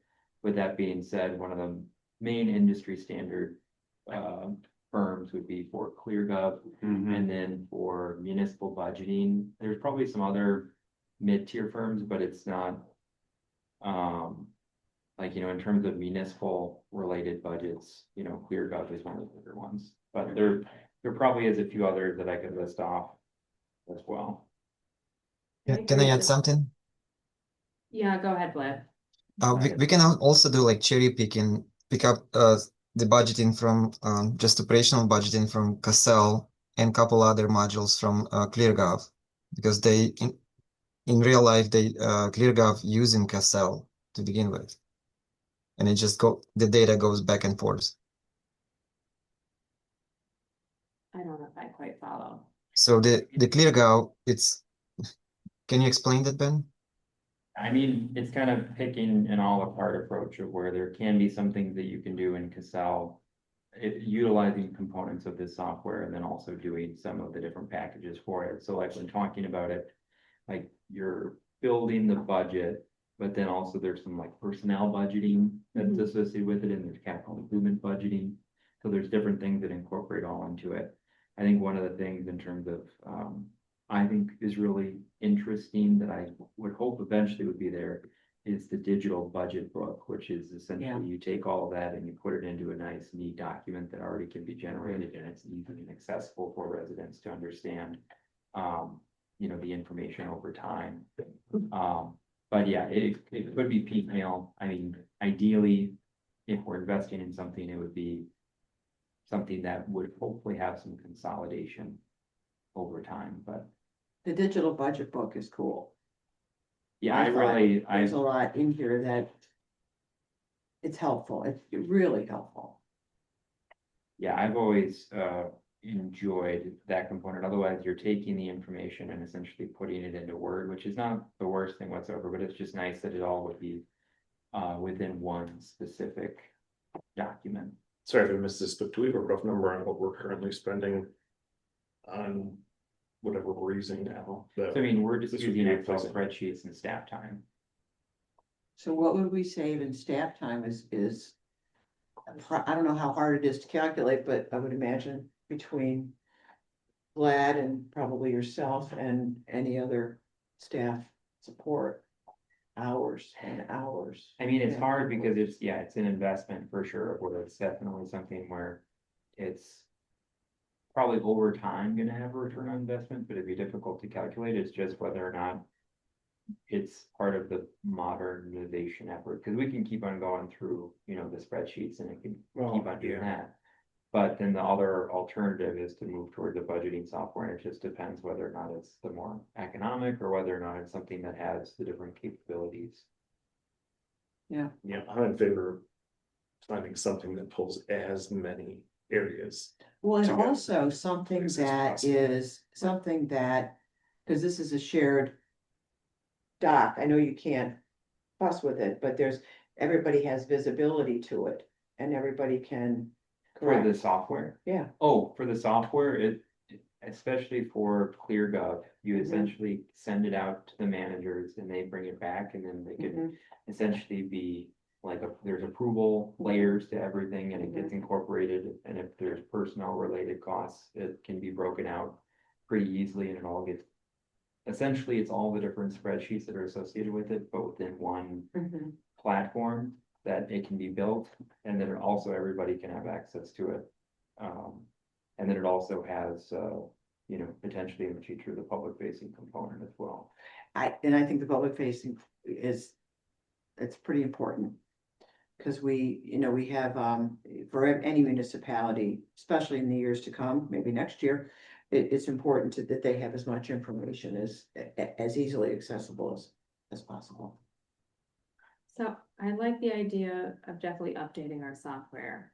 I like the thought that ClearGov offers it all in one place and that there will be yeah, like you said, if we ever have, in 15 years, if we have a new finance director, they should be able to go back and look at, Right. pull up any Well, you single bring up year, a which good is point. great. Mhm. But I don't see a problem with the one-time setup fee. Like if you're gonna go for it, go for the package. It's the annual subscription that really hangs me up. Why is it so much annually? Well, I don't know, do we know it so much annually? Do we know how much these things normally cost? I'm not suggesting that it's cheap. But I also, what is it? I mean, Why is the annual subscription to it so high? Like if I'm on QuickBooks, have the capability to put all of the spreadsheets together and all the things, and I know that is not the same as ClearGov. But Pardon? the annual subscription is $600. mhm. Based on Yeah. our meeting with That's so high. Christy, the support is part of that subscription. So we can have team of specialists that we can reach out. And so this is a actually third set of numbers that we received. As you remember, Ben, the previous numbers were like in 40,000 plus. So after meeting with Ben, Ben and Christy, so she was able to give us discount like 30 some percent, I think, like 10,000. We did ask that they could sharpen their pencil on. So there's a Yeah. lot of villages here. I mean, I think for a city, maybe it's not as bad, of course, although it's on a sliding scale, so they're gonna pay more anyway. Did you guys reach out to Greenville or Shawano or, Q-Ascom or anything to see how they like it? I know the folks over at Shawano pretty well, and I know that they have enjoyed it. I can reach out over to some of the other folks that I know are on the list as well. Especially one that's a little bit, I don't know what their budgets are like either. But either way, I would imagine that these folks are gonna charge them a little bit more because they know what their budgets are, it's public. And so maybe Cottage, I don't know whomever it might be to see if they like it. I mean, I can certainly ask Egg Harbor who they use, because you can't tell when you look at the numbers. I'm not sure who they use. Well, it would be nice to know Or Sturge. who's using it and whether or not they feel it's a good product and what they're paying in annual license fees. Mhm. Well, sure. The pricing is based on the whole amount of budget too. So it's Okay, gonna vary from village to village, from town to That would town. make So sense. So on a percentage basis, what is it? Let me see. Well, we got a couple different, they're presenting a couple different ways, right? So there's one with the personnel, piece of it in the bottom, and then one without, right?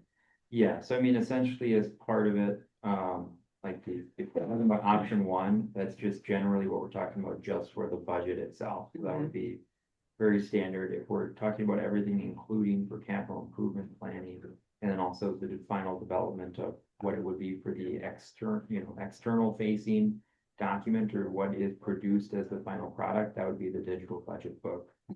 So that's the difference between the two different packages. And Vlad was saying that I think it was it the capital improvement planning from Cassell that could be incorporated if it was for option one for OpenGov. Sorry, Ben, it's hard to hear you. What did you say? Sorry, I was saying in terms of the Cassell for the capital improvement planning, that was like the à la carte version, and then it was option one for operational budgeting and personnel from ClearGov. So Cassell, they do not have capital improvement planning or personnel budgeting. So then we can actually use that from ClearGov and just use operational budgeting from Cassell. But the operational budgeting is pretty intense, isn't it? It is pretty intense, I mean, but there's a lot of- Cassell actually worked that out into like online version. Yeah. All right, so what number would we be working with to figure out percent of our total budget? Expenses. So I believe it's Or revenue. based off of the revenue. Right, so are we looking at, you want to figure 25.6 as percent of total, or if the one-time setup is a one-off? I think it's based off of the percentage as well. I know, so what percentage is? But Morris? did they disclose that to you? Yes, They I mean, raised we them. gave them, so we provided the budget, we discussed it, we said, here's confirmed of what it is, and then they took that number and provided the proposal. All right, so accordingly. our annual subscription would be 25.6 at this point, is that what you're proposing? If we went for option two, yes. Okay. I just looked up like 3 or 4 of the main competitors to that, and everything I found was right in that same price range.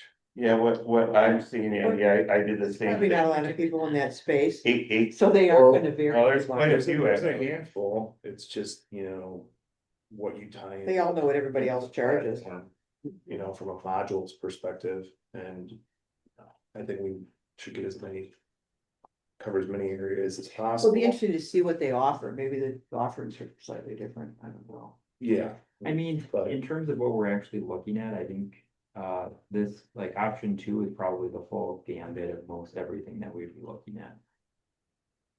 And that it just depends on over time, like if it's something for a core budgeting package, that would be something if we started off there, kind of, got the feet wet, if you want to call it that, and then move forward to doing more. That's an option. Otherwise, if it's just everything, option two would be essentially everything that we do within the budgeting capital improvement process. So, I mean, Andy, I did sort of the same thing, but I actually linked it to a village of 1,000 in Wisconsin and got that the basic package, not the setup costs, the license fees vary from $8,000 to $25,000. And then the adders are for capital planning, performance management, procurement, ERP, financial models, heavy integrations, and implementation support. And I don't think we would have some of those costs because we don't have anything to implement here, right? Did that include capital budgeting? Capital budget, capital Okay. planning would be a Yeah. second line item is what's suggested here. I mean, I don't wanna suggest, this just gives us a sample to 'Cause that's help us the validate the 25.6. price. And so I'd also say for a community of 1,000 is that might be a component, but oftentimes when we're talking about the budgeting, it is about the budget. And in terms of a community of 1,000, we're very different from a community of 1,000. So we're Yeah. 1,200 gonna be 15. Well, and in the 17. summer, and with the people who do not actually live here year round, I don't even know what we're at. But our budget is certainly over a typical community of 1,000. Yes, I'd say, Because of parks. Does, yeah, that's typically what they base it off of for the software. does the option 2 include, tax and utility billing? For sending it out. Or, Yeah, cause I remember hearing that in multiple meetings, how that's a very time consuming process for us, it's manual. and we have It to is manual, we get a, Send it out a lot, there's a cost associated with that from what I recall. that'd be cool, yeah, Kara does it. Right, so does That'd that, be do you know if that includes that or not? I mean, the information can be exported, but I mean, in terms of the actual mailing itself. I guess I'm just asking, like, are you saying to get the information that would be used to, Yeah, like to create a bill, I mean, a tax bill or a utility bill for, per resident. yeah, I mean, overall, like, the information can be exported. Right, I was just thinking for exporting that information to a separate system that we have to pay for, or that we're already paying for, right? Could this be done within that system? I mean, to they lower our can't costs? send it out and probably calculate it as part of it, but I mean, Oh, I was just wondering if that is like a module that's included in that option. No, it's not. It's not. Ben, remember we talked about that it needs to be brought up for discussion, the utility part, that it's going to change in the nearest future. that was Our gonna utilities be, are gonna change? so that was gonna be something that I'm gonna mention for next meeting for finance, but I think it's a good discussion here. So essentially from Casell, they also would have, it's in discussions right now, they have a proposal for changing for the utilities, for adding in some different portions from Casell. So that it would manage the, what they would be doing for paying for utilities for residents and things like that, from the existing system. And that would be something to incorporate in the future. And that would also be something that, we didn't want to go with Casell for this, there is other things that can be incorporated, but in terms of the actual sending out or generating the bill, I don't believe that either of these softwares would do it. You still export it through the calculation. Yeah. Yes. And then Well, have, either send it out or contract out. Or, because ideally, it would be great if we can, move to a system where everybody can pay online.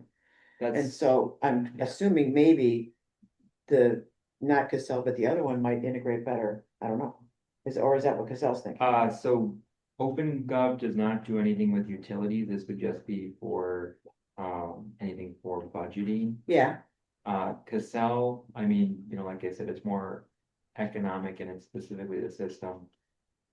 But they do offer like, some of the other things, and they're building other capacities. because if I can pay my WPS bill online, we should be able to offer that service to our Yeah, I mean, that's customers. part of it that they're talking. Same about with as well. lakes. I can Well, pay lakes online. Okay, I get that, I know. Louise, but that's WPS and they're a for-profit company, and when they buy that software, they say, we will deliver a productivity number or a cost reduction number equal to X that gets calculated into how they fund it. I got you. So, I mean, that's the thing we don't really have in any part of municipal government. There isn't a concept of a productivity number Okay. where you actually take cost out. Now, maybe there should be, but that's probably another discussion for another day. Hey, Ben, I'm sorry. No, go ahead, Terry. So going back to what is ClearGov, I guess, there's one of the things that I think Bridget got hung up on, and I did too, the 25,000 annual subscription. Would they be willing, do you know, to say, because this is a contract, so would they negotiate? We could freeze that price for 2-3 years with the stipulation that whatever it's based on our budget, that we freeze it, but if our budget is low enough, we get the decrease, but it'll never go higher than that. I mean, we can negotiate as part of it. Right now, we're just kind of talking about the feasibility, and then they would formally send over like a contract, and I'd also say that they probably want to give a presentation. Yeah, it looks like they want to show us. I'd like to see it. who's Yeah, there. well, I would too, I but really I'm like just to- trying to think that that is a big number, and it sounds like if it's based on the budget, that number in theory is gonna go up every year. I mean, I think it's gonna be capped for the most part for whatever period it is, and then probably reevaluated. Well, the longer we could cap it, the better, as long as we get the benefit of a potential decrease based on our budgets. And that's the part I don't know what actually. Yeah, I doubt, I sell software solutions and I doubt any decrease. I think you can keep it flat for a few years. I know, but it would be nice to just, I mean, on chance. Yeah. But Andy, if it's an end of the quarter sale, we might be able to negotiate a 3-year contract at 50 or 60% discount. Another 3-year on top of a 3-year. Yeah, Yeah, new contracts. I mean, and Andy is the expert here, but they are usually highly negotiable on their contract pricing. Yeah. Probably pretty firm in their actual cost related to startup and setup. Mm. But the contract pricing, because their cost is so variable.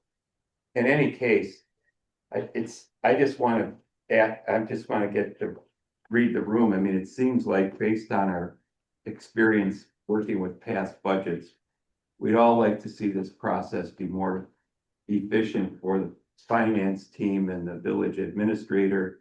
And we personally would like to have And better lab. access to information. I said the finance team, Sorry. I meant this staff, Gotcha. excuse me.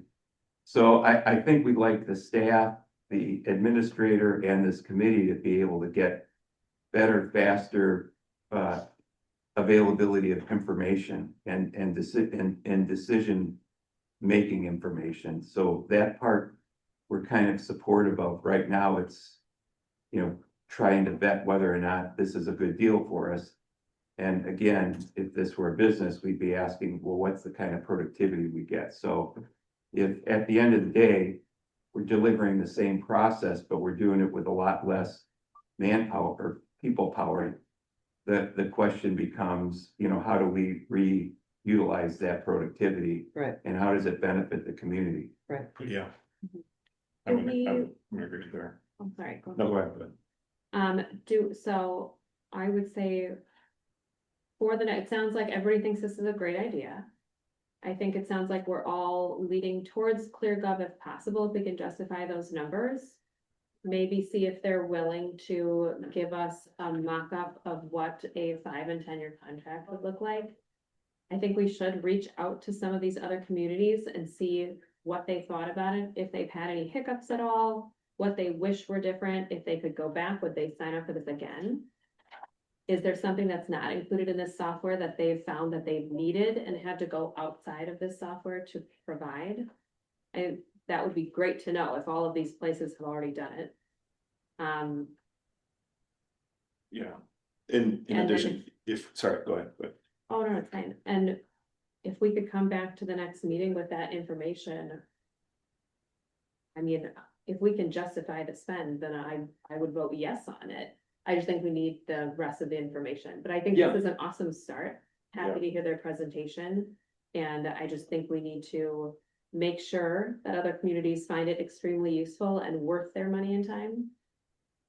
Can they give And- us a demonstration? Can they zoom in and give us a demo? That would be part of it. Glenn and I went through a few different of these Okay. modules with them as well. Right. And I think it's one of those things where it's built into all in one place. It's something where it has checks and balances and mechanisms for collecting it for collaboration. And that ultimately, if you have something that can result in something very clean and readable and understandable for the public.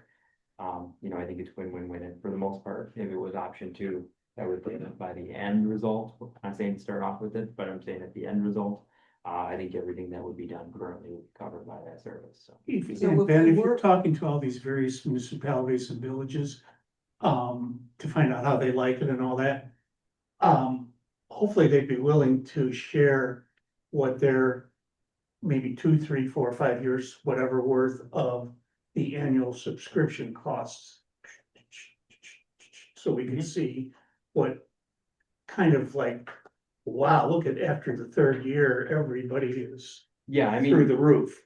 I was gonna mention it as well. I mean, it's getting a 30%, discount off of what it was last time with the hopes of doing it. Is that eventually it could go higher, but it just depends on if we're talking performance budgeting, whether or not there is anything that there's a value in doing this for something else. So yeah, I mean, I can certainly ask what it is, but it's also something it would be in comparison to what the. Yeah, no, I mean, I get all that, but it would just be nice to know the number. Yeah. Too, just. Yeah, and one last thing, I'm not sure if you guys looked into this, but I would be a proponent of definitely moving to something like ClearGov, but is there another option that allows us to move away from Cassell and consolidate onto a single platform that handles all the things that Cassell does, in addition to what ClearGov does? So we'd be talking about changing the accounting system, which would all, like, I mean, Is that a bad thing in the current, big No. picture, I right? would say no, but I don't know if now is the right time. Like, it does incorporate into Cassell, so everything kind of feeds back in, but I mean, again, it can be looked, it can be, I'm not saying. no, Yeah. I'm just saying, if we're changing all these other things. Maybe then is there an option that could eventually handle that, right? Doesn't have to be now, but could there be a module that could take over, that we could add to whatever platform we decide to go with? That would replace Cassell and get everything into a single platform, right? Looking towards what hopefully will happen down the road, big picture, right? Just so we're not spending twice on, we buy ClearGov and they never have a tax and utility platform or module that comes out, then we're still stuck with two systems, right? Sort of future-proof ourselves a little bit on looking at doing. Yeah. I really like that suggestion. Can I add something? Yes, go ahead, Brian. After talking with Zach Day, which is like account manager at Cassell, he did point it out they are working right now to develop their budget book, their capital improvement, their personal budgeting. It's in works.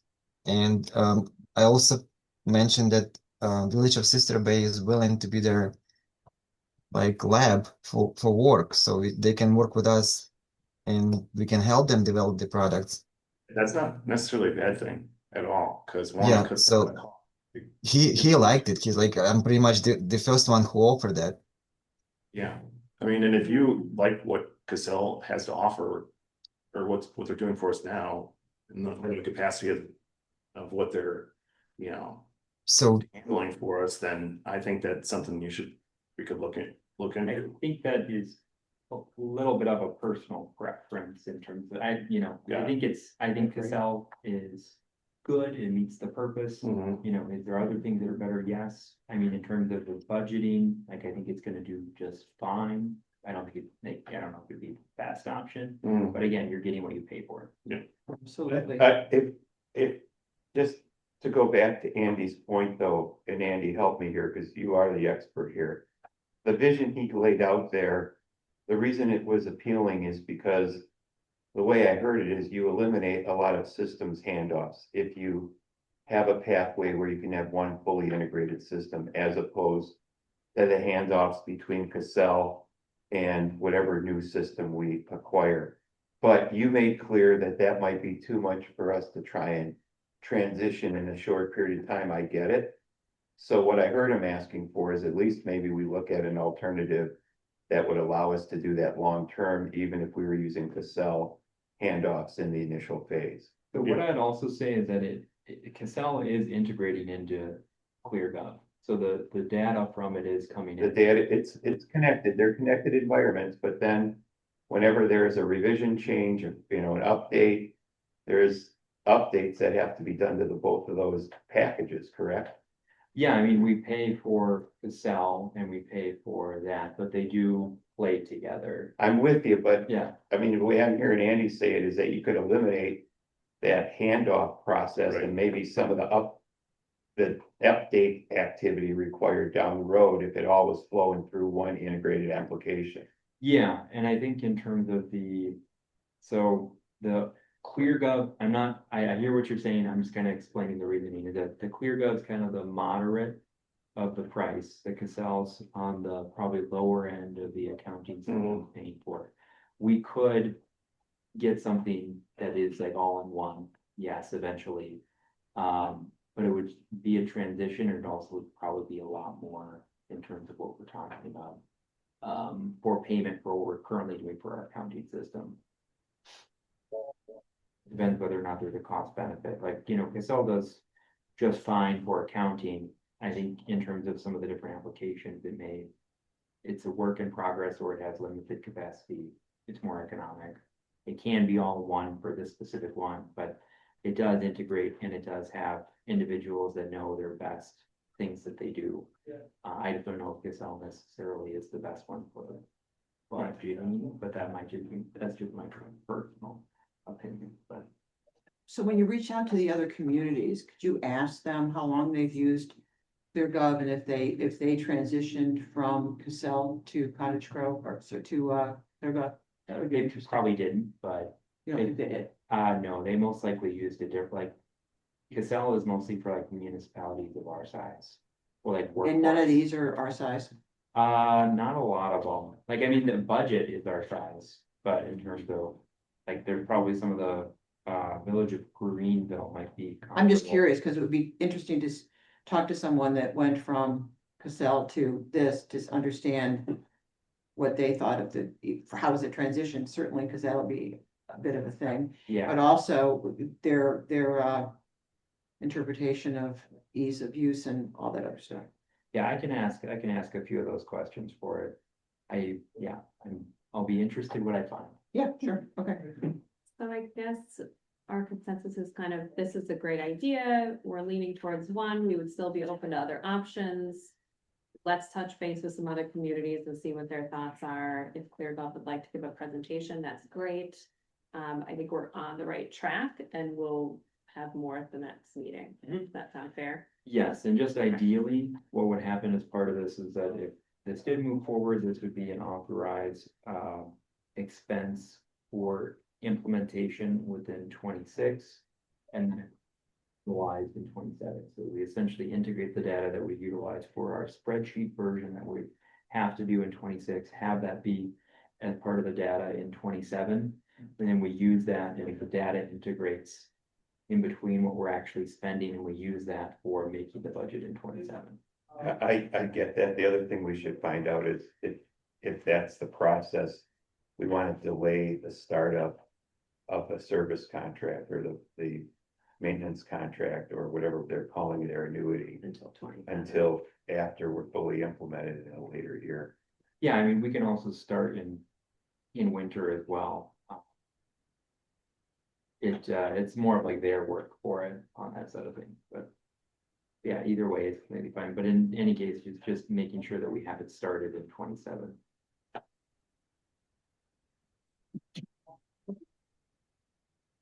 So if everybody's fine, we will move on to 6D, tax incremental financing policy.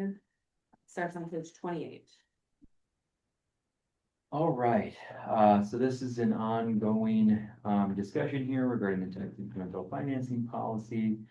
There was a lot of discussion at the last meeting regarding the tax incremental financing policy and refining the policy to focus on a few different areas, including housing and infrastructure, the but-for test, the review process, including conflict of interest language, pre-development cost reimbursement mechanisms, which is the agreement, third-party reviewing disclosure, and generally just updating some of the different components based off of some of the other templates that were available. So I did ask Julie to include as a separate email what the opinion was for the but-for. So that was provided prior to the meeting. Otherwise, everything that was included as part of this review was incorporated into this version of the draft. So I can definitely take questions, but just in terms of framing it, overall, this was made to be a little bit more of a narrative based in alignment with some of the other policies. And then it was also included as identifying housing and infrastructure as the primary related expenditures. And I did not change anything for the but-for because there was some different things. I just wanted to make sure that we were on the same page for. And What was the legal thing? I'm sorry. Oh, yes, I didn't see.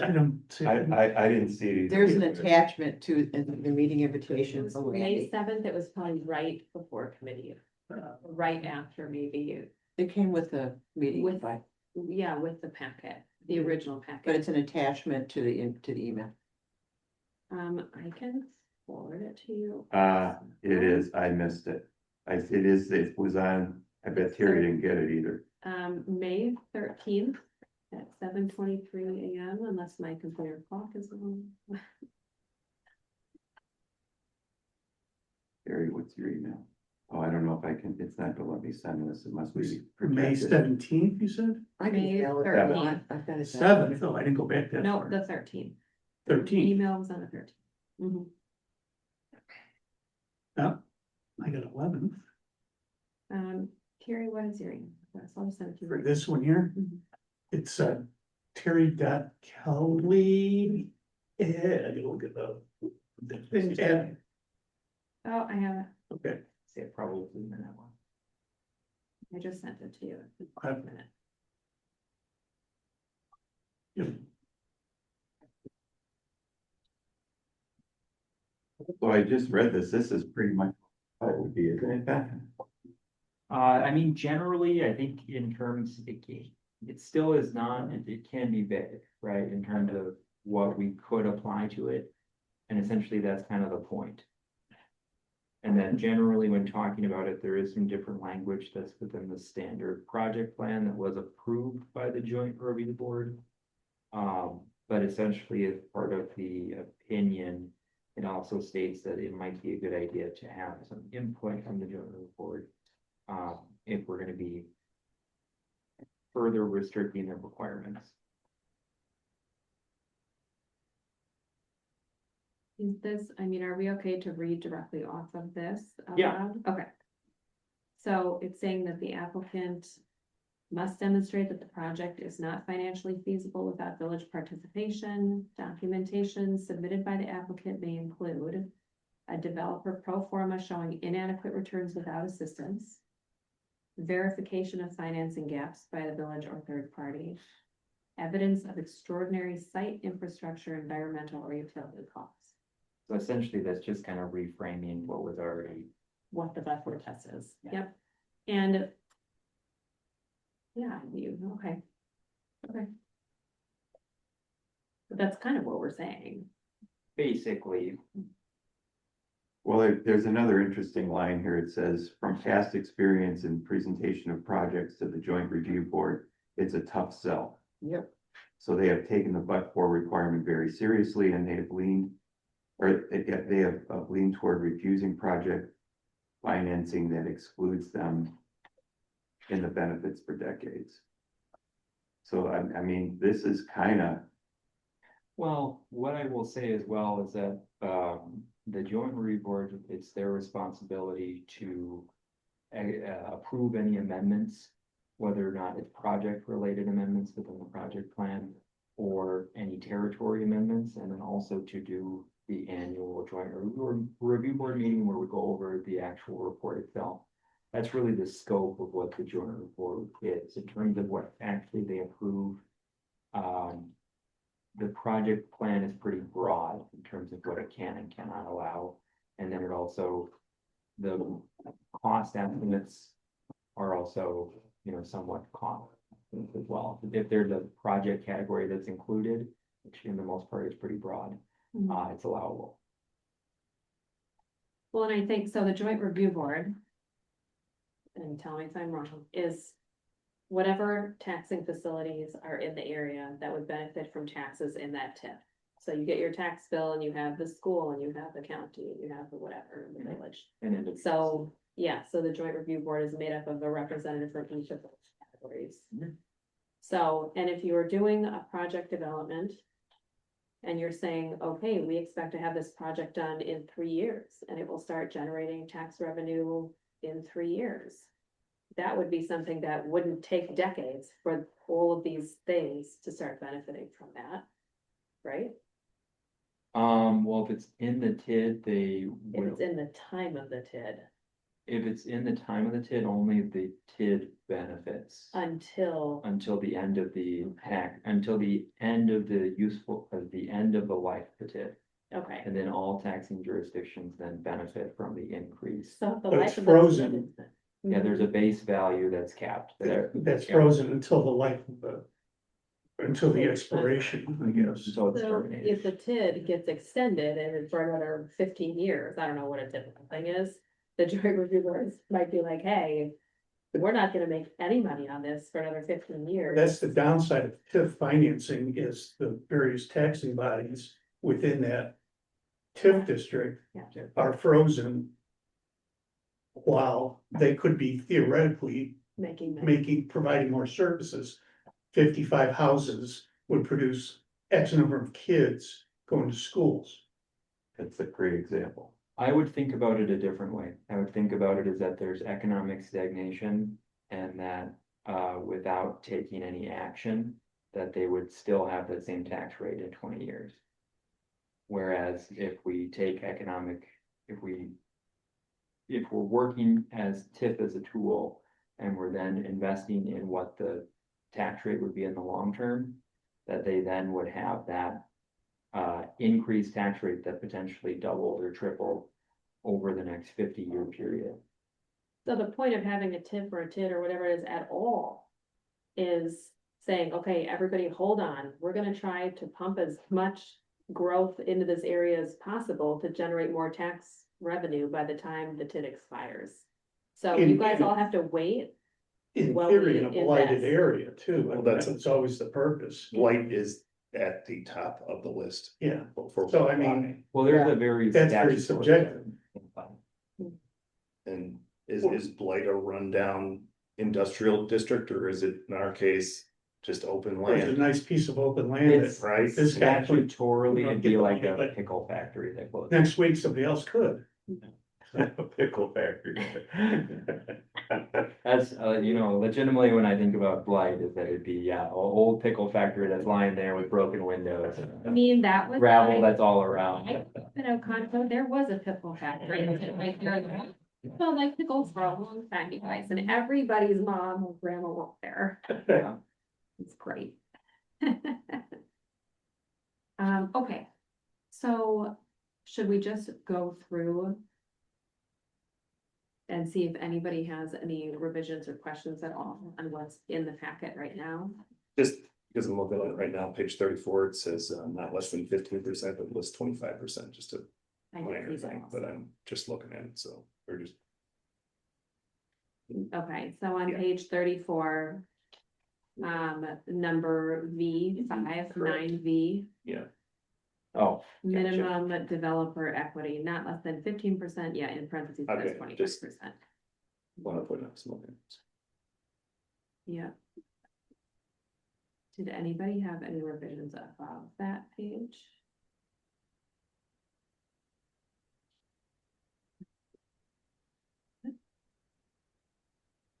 Okay, I highlighted this so long ago, I'm gonna read it out loud and then tell you why I highlighted it. Page 33, Page 33. letter 6C, it's right above number 7. Mhm. Maximum assistance levels. And again, I don't know why I highlighted this, but I'm gonna read it. Village may also consider benchmarks such as limiting the return to the developer to no more than 75% of the net present value of the tax increment generated by the project, ensuring a private to public investment ratio of at least 2 to 1. And then in the last line, 20% of the total development costs and may not exceed $1 million. so those are all three different alternatives that could be written into. Okay, I was like, I don't like, Yeah. which one is it? Okay. Sorry to interrupt, Vlad's gonna sign off unless you need him. For anything? I think we're good. I don't think so. Thanks so much, Vlad. Thanks, Vlad. Thank you. I do apologize. I'm gonna run to I have kids at home. Sorry about that. You're fine, thank you. Okay, thanks. So it would be choosing one of those. Yeah, so basically. essentially just as part of this, I guess it was expressed to have less of a format of bullet points and more narrative to Mhm. align with what it was. So yeah, it's just three different alternatives, but anything would be really written into the project plan. So it's like if it's 75, if it's gonna be generating, $15,000, it'd be 75% of that would go to the developer within a given year. Would be the example of that, or if it was 2 to 1, the same thing applies as part of it. So we would need to choose one of these to write in here. These are just options that you're listing for someone to say, okay, one of these will be chosen to fit your project. Correct, yeah. Okay. Just to one question would be if our budget is. What was it last year, 2.7? Or what was the budget last year, total village budget? So anything that would be with TID would be kind of separate. as part of- I know, but Okay. I'm just asking, I thought the village budget was about 2.7, 2.8, if I remember correctly, maybe it was a If little we're, higher. yeah, if we're just, you're talking about the normal levy. Right. Portion, yeah. So my point is. Do we feel we can absorb the risk of $1 million if we were to go as high as $1 million? That is what would be part of the specific project and what the payback would be, which is, it depends on the alternative. And if we have the pay-as-you-go method. That we would wouldn't limit it. be- Yeah, we wouldn't be on the hook for any money technically. The money would come in and we would give a percentage back of what we get. I think you're kind of on the same wavelength. I was gonna ask about performance guarantee. Is that kind of what we're talking about here? So I mean, ultimately, when talking, I guess, yes, in terms of the So applicant. what I would say then is this is on 34E, where we say we might ask for these things, if I understood the way this thing is written. First one is a letter of credit. I think that should be not we may, we will request a clean, irrevocable letter of credit.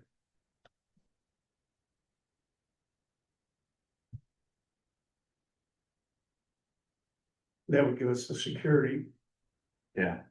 that we could always just call the letter down. Okay. I like that because the but for basically says. Well, but for, well, let me think that through. Well. I'm if- not gonna no, go where I was headed in my head, I wanna keep it there. Well, because if they need the money or they can't complete Right. the project. They won't how be will able to they get it. Also get that line. of But credit? that's what I was thinking, I didn't wanna say it. No, but that makes Yeah. sense, but that makes sense too. I mean, because that's the Well, balance, no, it's the maybe- balance of the risk we can afford as a village versus the fact that we're essentially. Providing dollars that. Don't have a letter, a letter, an insurance letter guaranteeing repayment. Well, what if it's on the developer? Not the individual. Yeah, I'm out of my element here, Okay, well, something to think about. yeah. Well, for performance applicant. So I mean, yeah, it's one thing on the application side and it's one thing on the management side of things. So yeah, anything that would be part of the performance side of things, I mean. It would be ideal, like if we did have a standard list, but it's also depends on the project too, where there might be something where we would request some things and not others, and we also say may. Just because it could include some other things that we would request as well outside of the scope. So I did put required, kind of by the letter of credit. But it might be good to leave it a little bit open-ended, so Yeah. we have the flexibility to request more if needed. You could say required and may, also required.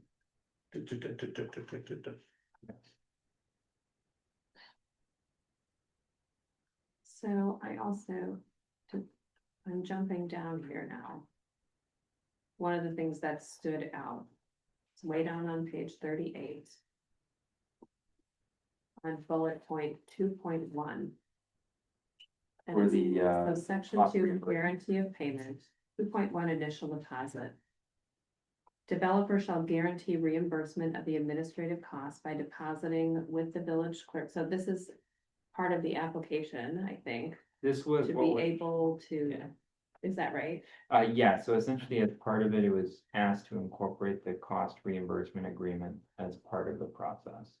So I think, and this is just me thinking, okay, if I'm coming into Sister Bay and I'm wanting to do one of these projects. And historically, Sister Bay has said no to every single person who's ever asked. This is their first policy they've ever written up. I'm paying $15,000 to submit this application, and it's very likely it's going to be a no. That's a lot of money to probably get a, I don't know, that just seemed like a, So that. I understand them That's, paying the that's, cost. the application is 15,000. Well, cause you're kind of preemptively paying, cause it costs the staff time to go through all of this paperwork. And who's ever submitting the application should be kind of accountable for that time and how much it costs. So I think $15,000 is just kind of a, hey, this is what it's likely to cost us to go through all of this paperwork and render a Well- decision. Well, I would. Seems steep. So the $15,000 is not what's there. That's kind of the, if you want to call it the security deposit. Anything that would be utilized for what would be defined by the amount for the review, Mm-hmm. or like less, so it's one thing, it probably would be a flat fee for an actual like administrative review. Or we'd have it as staff time that we would then track as well. But in either case, there's also potential that they'd be using professional services, either from themselves or the village. Mhm. So there's probably gonna be a legal review, there's probably gonna be a financial review, there might be something where they have some engineers involved with the project. That's taken out of that as part of it. So if it's a security deposit, if we say no Like an to the additional- project, will they get it back? Any unused funds would in the amount of 60 days following the termination of the agreement would follow section 3, which would be the obligation of developer to reimburse the village for administrative costs and the village's right and remedies to enforce such reimbursements. I think it can be clarified of it, but I think the subject to the release of unused funds within 60 days following the termination is the language that would generally be cited, that anything that would not be utilized as part of it would be paid back. I might recommend maybe doing like a percentage based fee. It's like, what if you're only asking for 50,000? You have to put up 15, you know? It probably Right, wouldn't like- even be, I mean, You know what I'm saying? It's like 15 across the board, whether it's a million or 20,000 that you're asking for, because you can ask for a different amount of any size. it still wouldn't, I mean, I would You know. probably say we wouldn't want to pursue like any. I would say we wouldn't want to even pursue it to get the amount, because it's probably gonna be a lot more. Like if it's only that amount, it's only gonna have just a little bit of increment that's generated. So you wouldn't do a TIF with Oh, them anyway. right, right. Yeah, right. I mean, I'm just saying, it's like, seems like a large number, but I should also. And it just depends on what it is. It can be, things are, I mean, for what we're talking about, that kind of fits, but there's also like revolving loan funds that utilize as part of it for doing improvements for businesses. Like that's other things that TIP can be utilized for. But generally within the scope of large developments, like 15,000, kind of a drop in the bucket for a lot of large Is what they're gonna developers. spend. Yeah, and I get it, if a community has a long established tip policy and you know what the project is looking for, you know what they're likely to say yes to, then yes, I'm making that $15,000 gamble on whether they're gonna say yes or not. I'm like, okay, they've approved projects similar to mine over the past 10 years. My project is very likely to go through, it checks all the boxes. We have no standing history whatsoever. So to me, if I'm a small business owner trying to do a development, this could be anybody. $15,000 is a gamble with our group. That's my personal opinion. So when we're talking small business owner that would be doing like. Like, say somebody wants to do employee housing or something like that, and they're really cutting it close on what they're even gonna make anyways. If they think we could say no, they may say, well, I don't know, I guess I would rather save the 15,000 and be sure of what I'm spending it on than throw it out there and have the village come back and say, well, we spent $12,000 doing administrative work. But no, we're not gonna approve this project. Then you're just out 12 grand. But Or then the whatever it village is is. out 12 grand as well, if we don't. If we They're- don't charge it. Right. Because we gotta Well, go, because you don't give it back. well, essentially it's well, I'm saying we're spending the cost then we have to say to them on the back end, we spent this money evaluating your project. Mm-hmm. And now here's your invoice, and then they don't pay it. And the cost is high because we likely would use consultants to help us. Is that something we I mean, have to that's think about? yeah, I mean, I'm not saying you're gonna use the whole thing, but in terms of whatever the fee is for the evaluation, that's probably like a flat fee that's from the village. And then there could be the potential, you know, like we have Baird, which we have written in that they're gonna help us with the evaluation, that gets taken out. If there needs to be additional engineering work for doing any site plan review, anything like that, that gets taken out. If there's anything in terms of doing a legal review for the developer agreement, you know, that gets taken out. Mhm. I'm not saying the 15,000, but it's also just a guarantee, because otherwise, if we do all these things and we don't have any deposit, it would then be a potential legal situation to try to reclaim the funds. Yeah, okay. Or we eat it overall if we Mhm. keep on doing this. Yeah, no, I get having some sort of security deposit to cover those costs. I just didn't know, like, is 15,000 pretty standard, or is that? I don't know. I would say I'm 10 just to picturing the people 15. here who are doing the development. Maybe some developers, sure, would be fine with this. I mean, to be Some honest, might it's not be. probably, like, it's probably not the local folks that are gonna be the developers in most of these. But that's, I don't think we can look at it that way. I think you want to. Yeah, right? I mean, you want to think about anybody. Right, but Yeah, they you still, the can't, costs yeah. are still gonna be the cost. Yeah, Yeah, I mean, you wanna Yeah. promote If local it's a folks local building developer, there. it doesn't make. right? I mean, they're probably gonna be hiring somebody to also do. The same help. people are gonna do the work, They're gonna be getting the professionals that. that do absolutely. it. You, But as a- you don't wanna push away like your comment, you know. I think you wanna promote local people building. Agreed, but if the So- costs are still gonna be $12,000. It's $12,000. Just a quick search, small municipalities and villages, typical range is 500 to 5,000. Large cities or complex projects, 10,000 plus. Right? Initial deposit. Depends what we're talking about for, like, if we're talking multi-phase residential development, that's a complex project. If we're talking one home, you know, it's a little bit different in terms of what we're talking about for the. We do a TIF for one home, I just mean in terms of providing assistance for it. Wouldn't that? again, are we doing a TIF for one home? Typically, I mean, yeah, it would depend on what it is, you know. Couldn't we solve all this by having the part of the application be that, you know, whatever the development is gonna be, they have a lot of these numbers like worked out? Cause if they come to us with a, you know, we want them to come to us with a realistic number of what they're gonna need, right? So they, in whatever project they're doing, they should have the cost of running sewer or whatever, right? A real cost of what it should Don't have it. you know, Yeah, so. You know, I feel like, and isn't the issue here?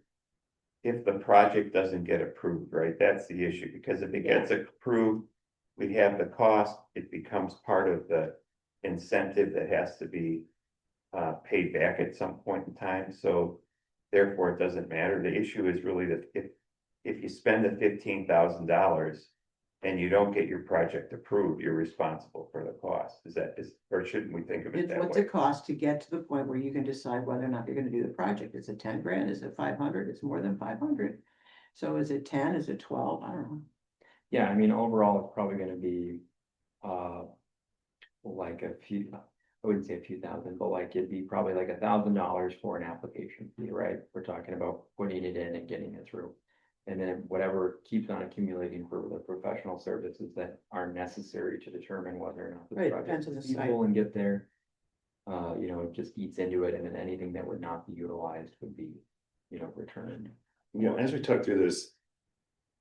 If we have two TIFs that aren't being used. What is the benefit to the village of even having those TIFs? If we're not going to try to increase the tax base.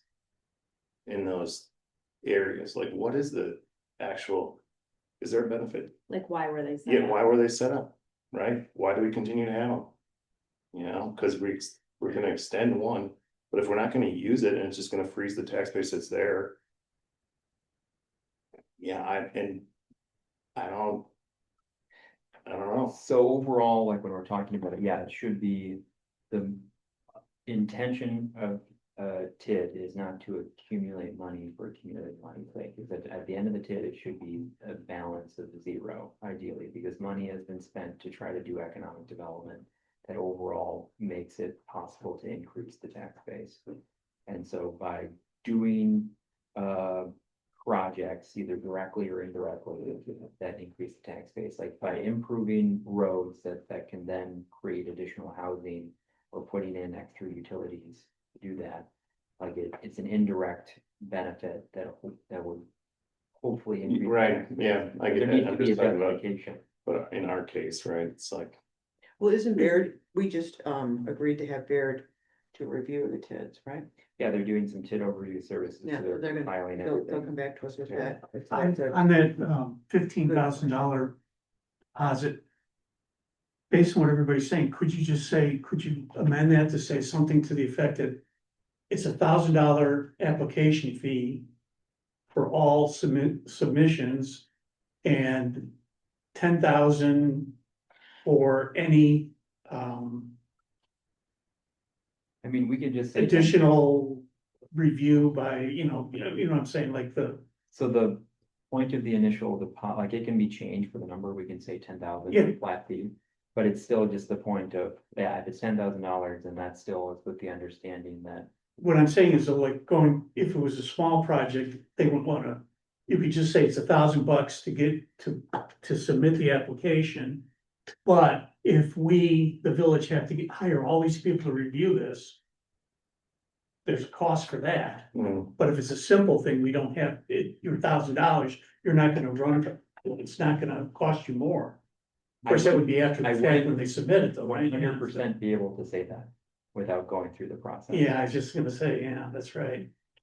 Well, and before someone even submits an application, they can come to you, right? The That's- process is to have an initial meeting with you to decide if this is the not.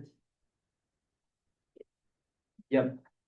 So essentially, as part of it, yeah, we do the pre-application, so essentially we meet down, we review everything in terms of the project, say whether or not it might be feasible as part of it. Provide any feedback if they want to finalize their application, then they actually submit the application, including the cost reimbursement agreement. It's referred to committee, whether or not that's for plan commission for anything that would be part of the project, or whether or not it's financed as part of the review. And then overall, we're gonna be working with the different consultants as part of it. We'd be looking at it in terms of making a recommendation, it goes through this whole process of making sure that there's, everyone has eyes on it and building what it is towards eventually having the developer agreement in place and the mechanism to give the money. So the discussion we're having right now is right around the fee, and I don't know if we're gonna resolve that, because I think it's a good discussion. I think when we look at this policy, which is, this is the third or fourth iteration we've gone through, I think there's a couple good things to think about here. One is the review process is well defined, and the developer has to think of that as part of their due diligence to assess their cost going into this. And we have a defined process, and we are gonna treat everyone equally with this process. And ultimately, it requires reviews by this finance committee. And it would have to then be reviewed and approved by the board. So the governance around it, I think, is fairly tight, and the process discipline, as long as we implement this policy consistently, I think is all pretty good. So I just wanted to make that comment, because this is not, for some of us, we've been looking at this a lot. I don't know what the numbers should be. Yeah. I think Andy raised another point that the finance committee is gonna have to look at, though. As we go down the road, I don't know what the process is of just, does a request for an incentive potentially create the TIP, or does the TIP have to exist based on the board's direction in terms of the master plan for the community? I think that probably has to happen first, I think. I don't know. I would frame it in a different way, is that the project, so the TIP exists because there was a project plan that was approved. And that anything that's within the project plan is allowable. It's a plan, not a contract. So anything that's in there is, here's what is allowable things to do within the TID. It's not saying that you have to exactly spend it to this dollar or for these things necessarily.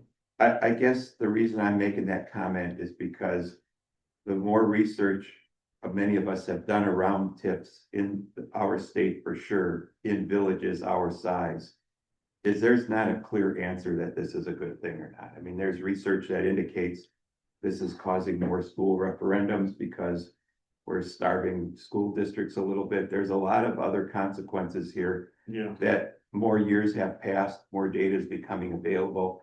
And we may do another tip and it may be a smart thing to do, but there's gotta be diligence around just the whole tip. And that'll be something I think this committee will have to kind of look at too as we go forward. I think as a counterpoint, if we're talking about like the tip is like a middle-aged guy, it's having an existential crisis. Mhm. It's still the best tool. You, that's you're, available you're in probably the right. state of Wisconsin. You're probably right, but if you can survive without it, you may want to survive without it. If you have increasing valuations, you don't have blighted areas, Right. and you have a healthy economic base. Yeah, and does the tax freeze within the TIF negatively impact the rest of the taxpayers that are supporting Right. that freeze? They still have, see, I think that's one of the things is that no matter what, they still are taxed the same amount. It's just only if they have improvements, which is the overall intent, is that they're not taxed more because of it. Yeah, Only things that increase are added to the TIF and not to the overlying tax. Sure, and in our Nobody's taxed more. It's just where it goes. right. And in our situation, we don't have blight, we have open area that will most likely be developed and the natural progression of development within our community anyways. you know. And I'm not arguing for or against it, Ben. I'm just Yeah, saying, starting- I think it's healthy that we're having the discussion. No, and don't get me Yeah. wrong. Yeah, I know, I joke, appreciate, you I know? know, I think it was a good point you made. I appreciate it. It is sort of relevant though, because with some of the timing on the extensions of the TIFs, right? Like, it's a decision that we're gonna have to make, and when they do. Yeah, we due- will. When they do come due, it's, there's Yeah. gonna be changes from a tax perspective. Really sorry I have to leave. No, Yeah, I that's actually okay, have to- thank you. Yeah. We are gonna wrap it up momentarily here, so I think we'll just. There's no consent, it's just consensus at I this mean, point? You I wanna guess go? it's just, if there's any specific changes, like if we're talking, for example, the $10,000, or if there's anything from a policy perspective. I think we fleshed out a lot of the things in terms of the priorities, the process, the specific. Call out sections that we wanted to include. It's just if there's any refinement that needs to be there and making sure that we have everything, The upfront letter of credit, I don't know if that was agreed upon or not, but that was I think it's just direction, so in terms of, directive, okay. it's there, but yeah, just in terms of if there's anything else that would. Overall, I think it looks pretty good. Yeah, and I Yeah. think let's get this TID. What are we calling it, that Baird is doing?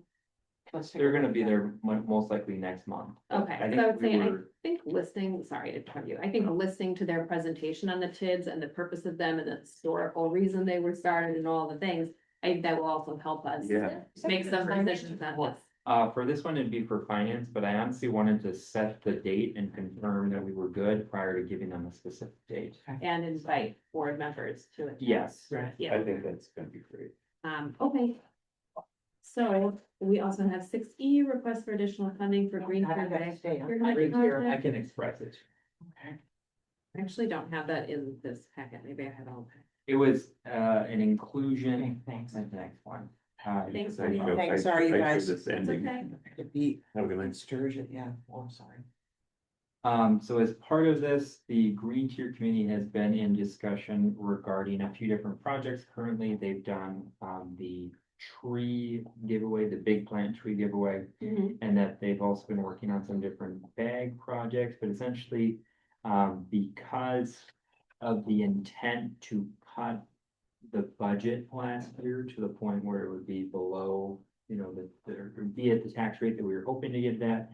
Essentially, the budget was cut in half from $5,000 to $250,000. The committee still wanted to move forward with doing the bag procurement project for this upcoming year.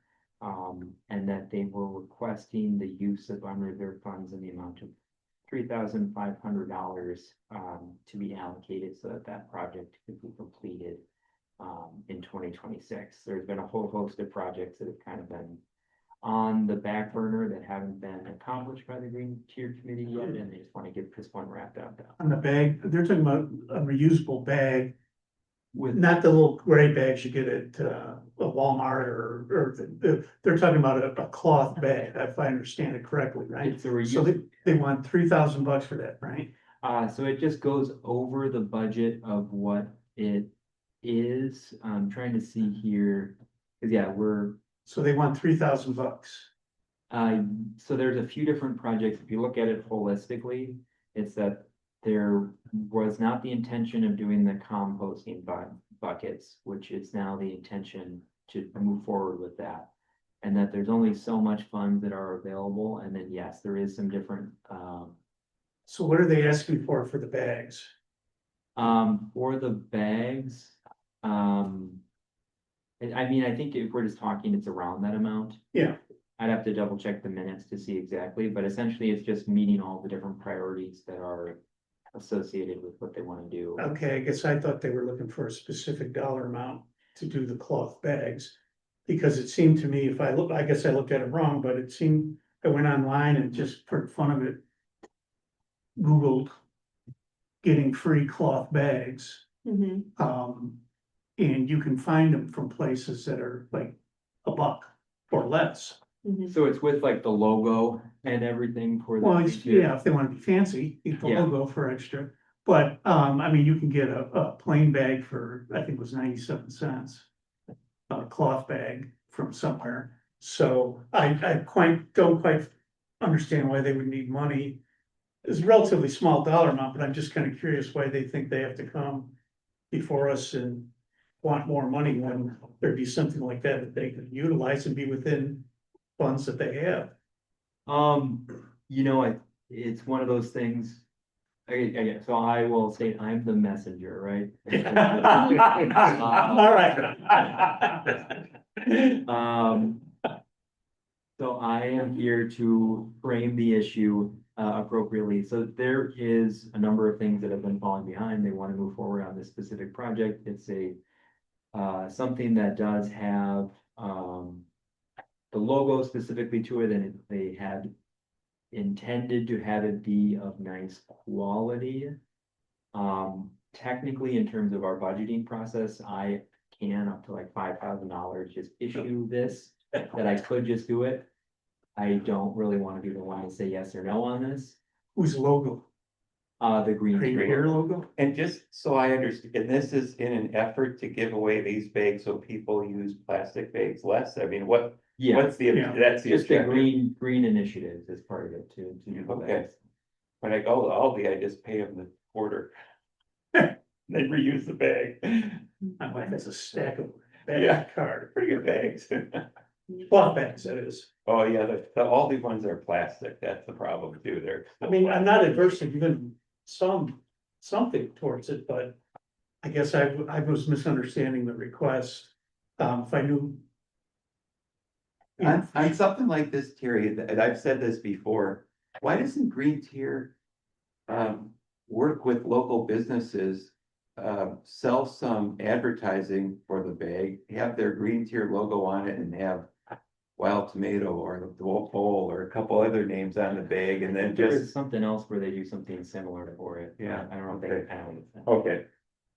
I mean, look, You know, in the big scheme of things, it's not a lot, but I just was kind of curious why they feel they had to come to us.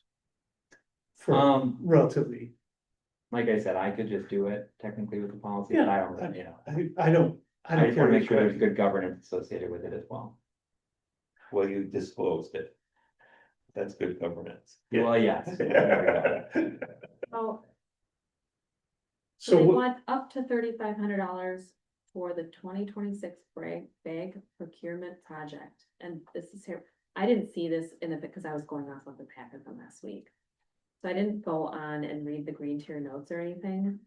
This is gonna sound horrendous, but I have like 60 reusable bags and I I don't know, most people don't take them back out and use, I just. How, I don't know. Are you sure that this is going to cause people to use $3,500 less than, I don't know how you say yes or no to it.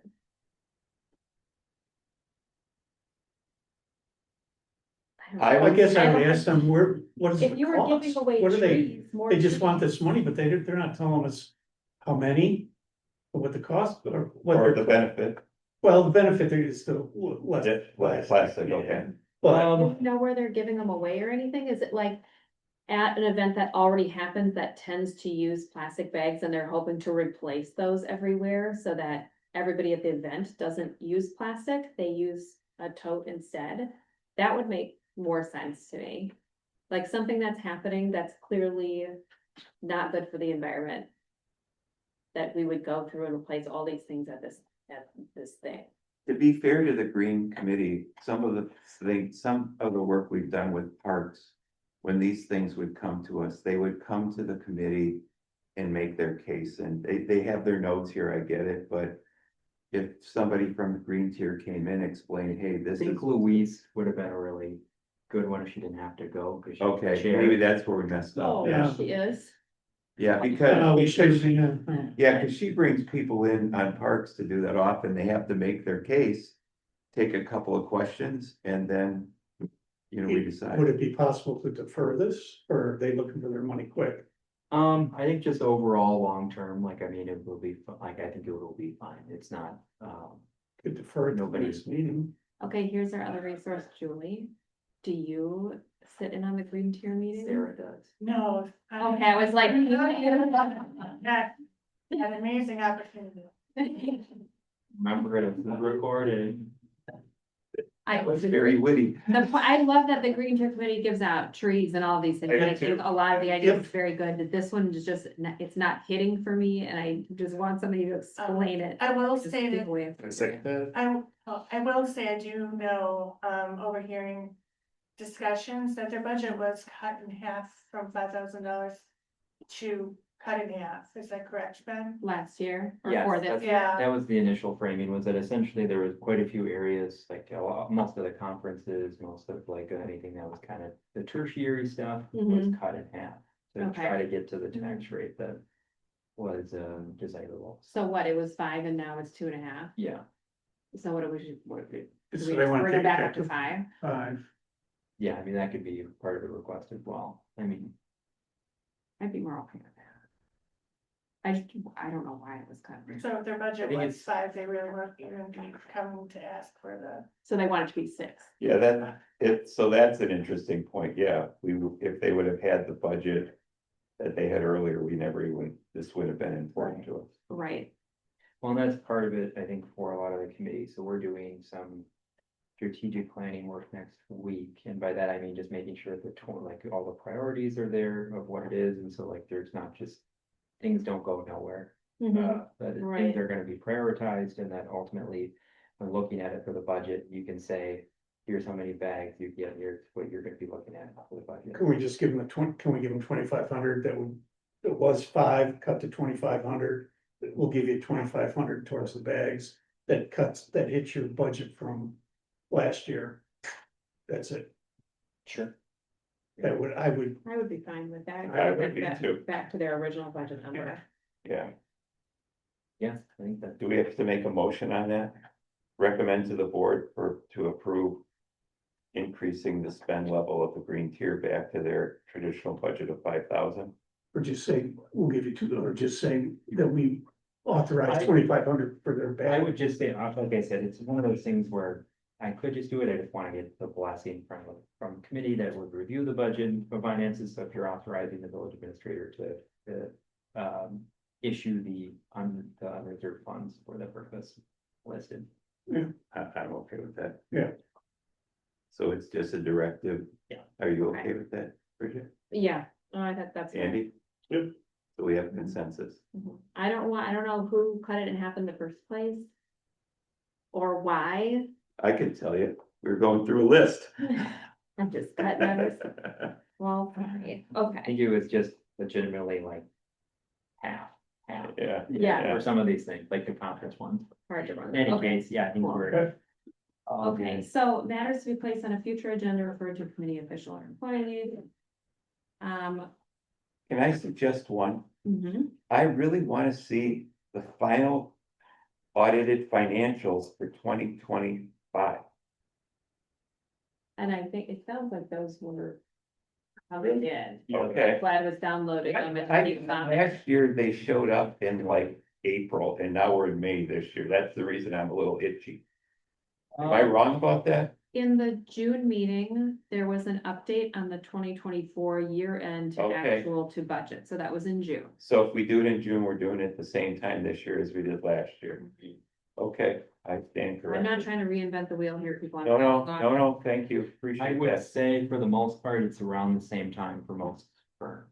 Okay, And in fact, there's a lot of places for that are smaller that get it much later. okay, So we want to, so for the June meeting, we're looking to do a preliminary review and discussion of the 2027 CIP, the 2027 budget, also preliminary view and discussion. Hopefully we will have a TID presentation from Baird. We can touch back on the budgeting software if we get more information between now and then. And the 2025 year-end to act budgets, or the audited budget from last year. And I'm sorry, this is beginning, what date are you looking at? Oh, for the, Next meeting. for the date. Is- Yeah. Was there anything else that we needed for, we didn't refer anything else today, right? Or personnel wanted to look through COLA numbers. I would say that's, I mean, that, I think that would happen either way, but if we want to Okay. refer it, we can. It doesn't matter how it happens today. It's gonna happen. Yeah. Odds are we'll get made. Okay. But yes. Okay. In June, what are we normally Normally the second week in June On a and it's Monday. a Monday at, I think it was 1 in the past, but I think we said maybe 11 would work better in some instances. but- so that puts us at Monday, June 8th. Does that work for everybody? What time? There's a library meeting I'm supposed to go to. Oh. Good we're on the morning. library first. that or the 29th are the only Mondays I have in June, so the 8th would work for me, not I for have you. no idea. Yeah. I mean, make it at 11 or after, I don't know how long that Big Berry goes. I would be fine at 11 AM if that worked for everyone else. It works for me. I would actually prefer I it prefer. earlier in the 11. day. Honestly, I could do it at 9. Yeah, Yeah, I'm available anytime on Monday at 8. Maybe because it's on Mondays, we do it at 10 or 11, so it gives you guys time to like get in the office and turn stuff around for the meeting right away. Yeah, generally like at least a little bit beforehand to make sure that the room is set up. Yeah, so what time works for everybody? I'm I'm up flexible. at 6 in the morning, so. I'm up at 5. There you go. 7 AM, here we go. But well, let's do it. Can we do a 9? 10? Julie says 10. What Yeah, day it is it? works. Monday, June 8th at 10 AM. Okay, and no going into this. In the packet, there should be a 2027 CIP preliminary review. There should be a budget preliminary review. Please take the time before the meeting to look through everything. I hope to not go through line by line by line during the meeting and have it be a 4-hour meeting. I hope to highlight things that you thought stood out to you and do broad stroke items, but not be. We can get nitpicky if we need to, but I'm hoping everyone takes the time before the meeting to thoroughly go through the packet. Would it be out of line if we had a question Honest, was it better? No. submitted? Yeah, I would say, yeah, just submit it to me or Vlad prior to, similar to what it is for like appropriations, if you have anything ahead of time, it can be answered. So one category that last year was a pain was road improvements. Because we typically have a budget for road improvements. And there was a lot of discussion, more than was necessary, I think. Because we didn't a recommended set of repavings that we needed to do based on the available budget. And there was talk of having someone from the village or some process that would kind of recommend using a criteria to say, hey, look, these are the projects that are necessary. Here's the cost estimates for each one. This committee needs to prioritize how far we can go with road repaving and improvements. If I'm being honest, Yeah, so there's a road improvement plan that was generated. It has what the useful life of it is, as well as are you familiar with PACER ratings and all? are those the grades they give to the roads? Yes, so like the PACER rating 1 through, Okay. I think 7. So it has all that information on there. I think it, for the most part, is ignored each year because if we actually were improving the roads at the rate that they needed to get per mile to actually maintain the roads, it'd be a lot bigger of a number within the budget than everyone would feel. Yeah, that's the number that actually scares me a little because it feels like we might be a little behind. Most communities are. And the number is fairly big. So, I mean, I just want to make sure as we allocate the dollars to those projects, we're really using them for the safety issues in those roads that are in the worst condition. And to the extent you can help us understand that, or your staff can, that would be helpful. Yeah, it would be in partnership with Eric, but yeah, typically. Yeah, yeah. Yeah, it'd be the road improvement plan and it has what the useful life is. The PACER rating, we have to do that each year. Can we include that in the packet if if we're gonna review those? And that might not be the June, in the June number, we're gonna have a number up there, right? Well, we usually determine the number first and then which roads we do later. Is that how we're doing it again this I year? mean, generally, that's how it has been. Okay. Yeah. Okay, You're like, I'm gonna just I mean, leave it at normally you that. think about what your needs are and then incorporate your needs into it, but I know Yeah, that's a best practice. being a realist. Motion or adjourn. Motion by Second. Kelly, second by Leslie, all those in favor? Aye, Aye. Harry, it was a pleasure to meet you. I've seen you around town, but I think that was the first time we actually met. So, Congratulations. Thanks, Oh, thank you. everybody. Thank you. Appreciate that. Discussion. Very good. All right. See if anybody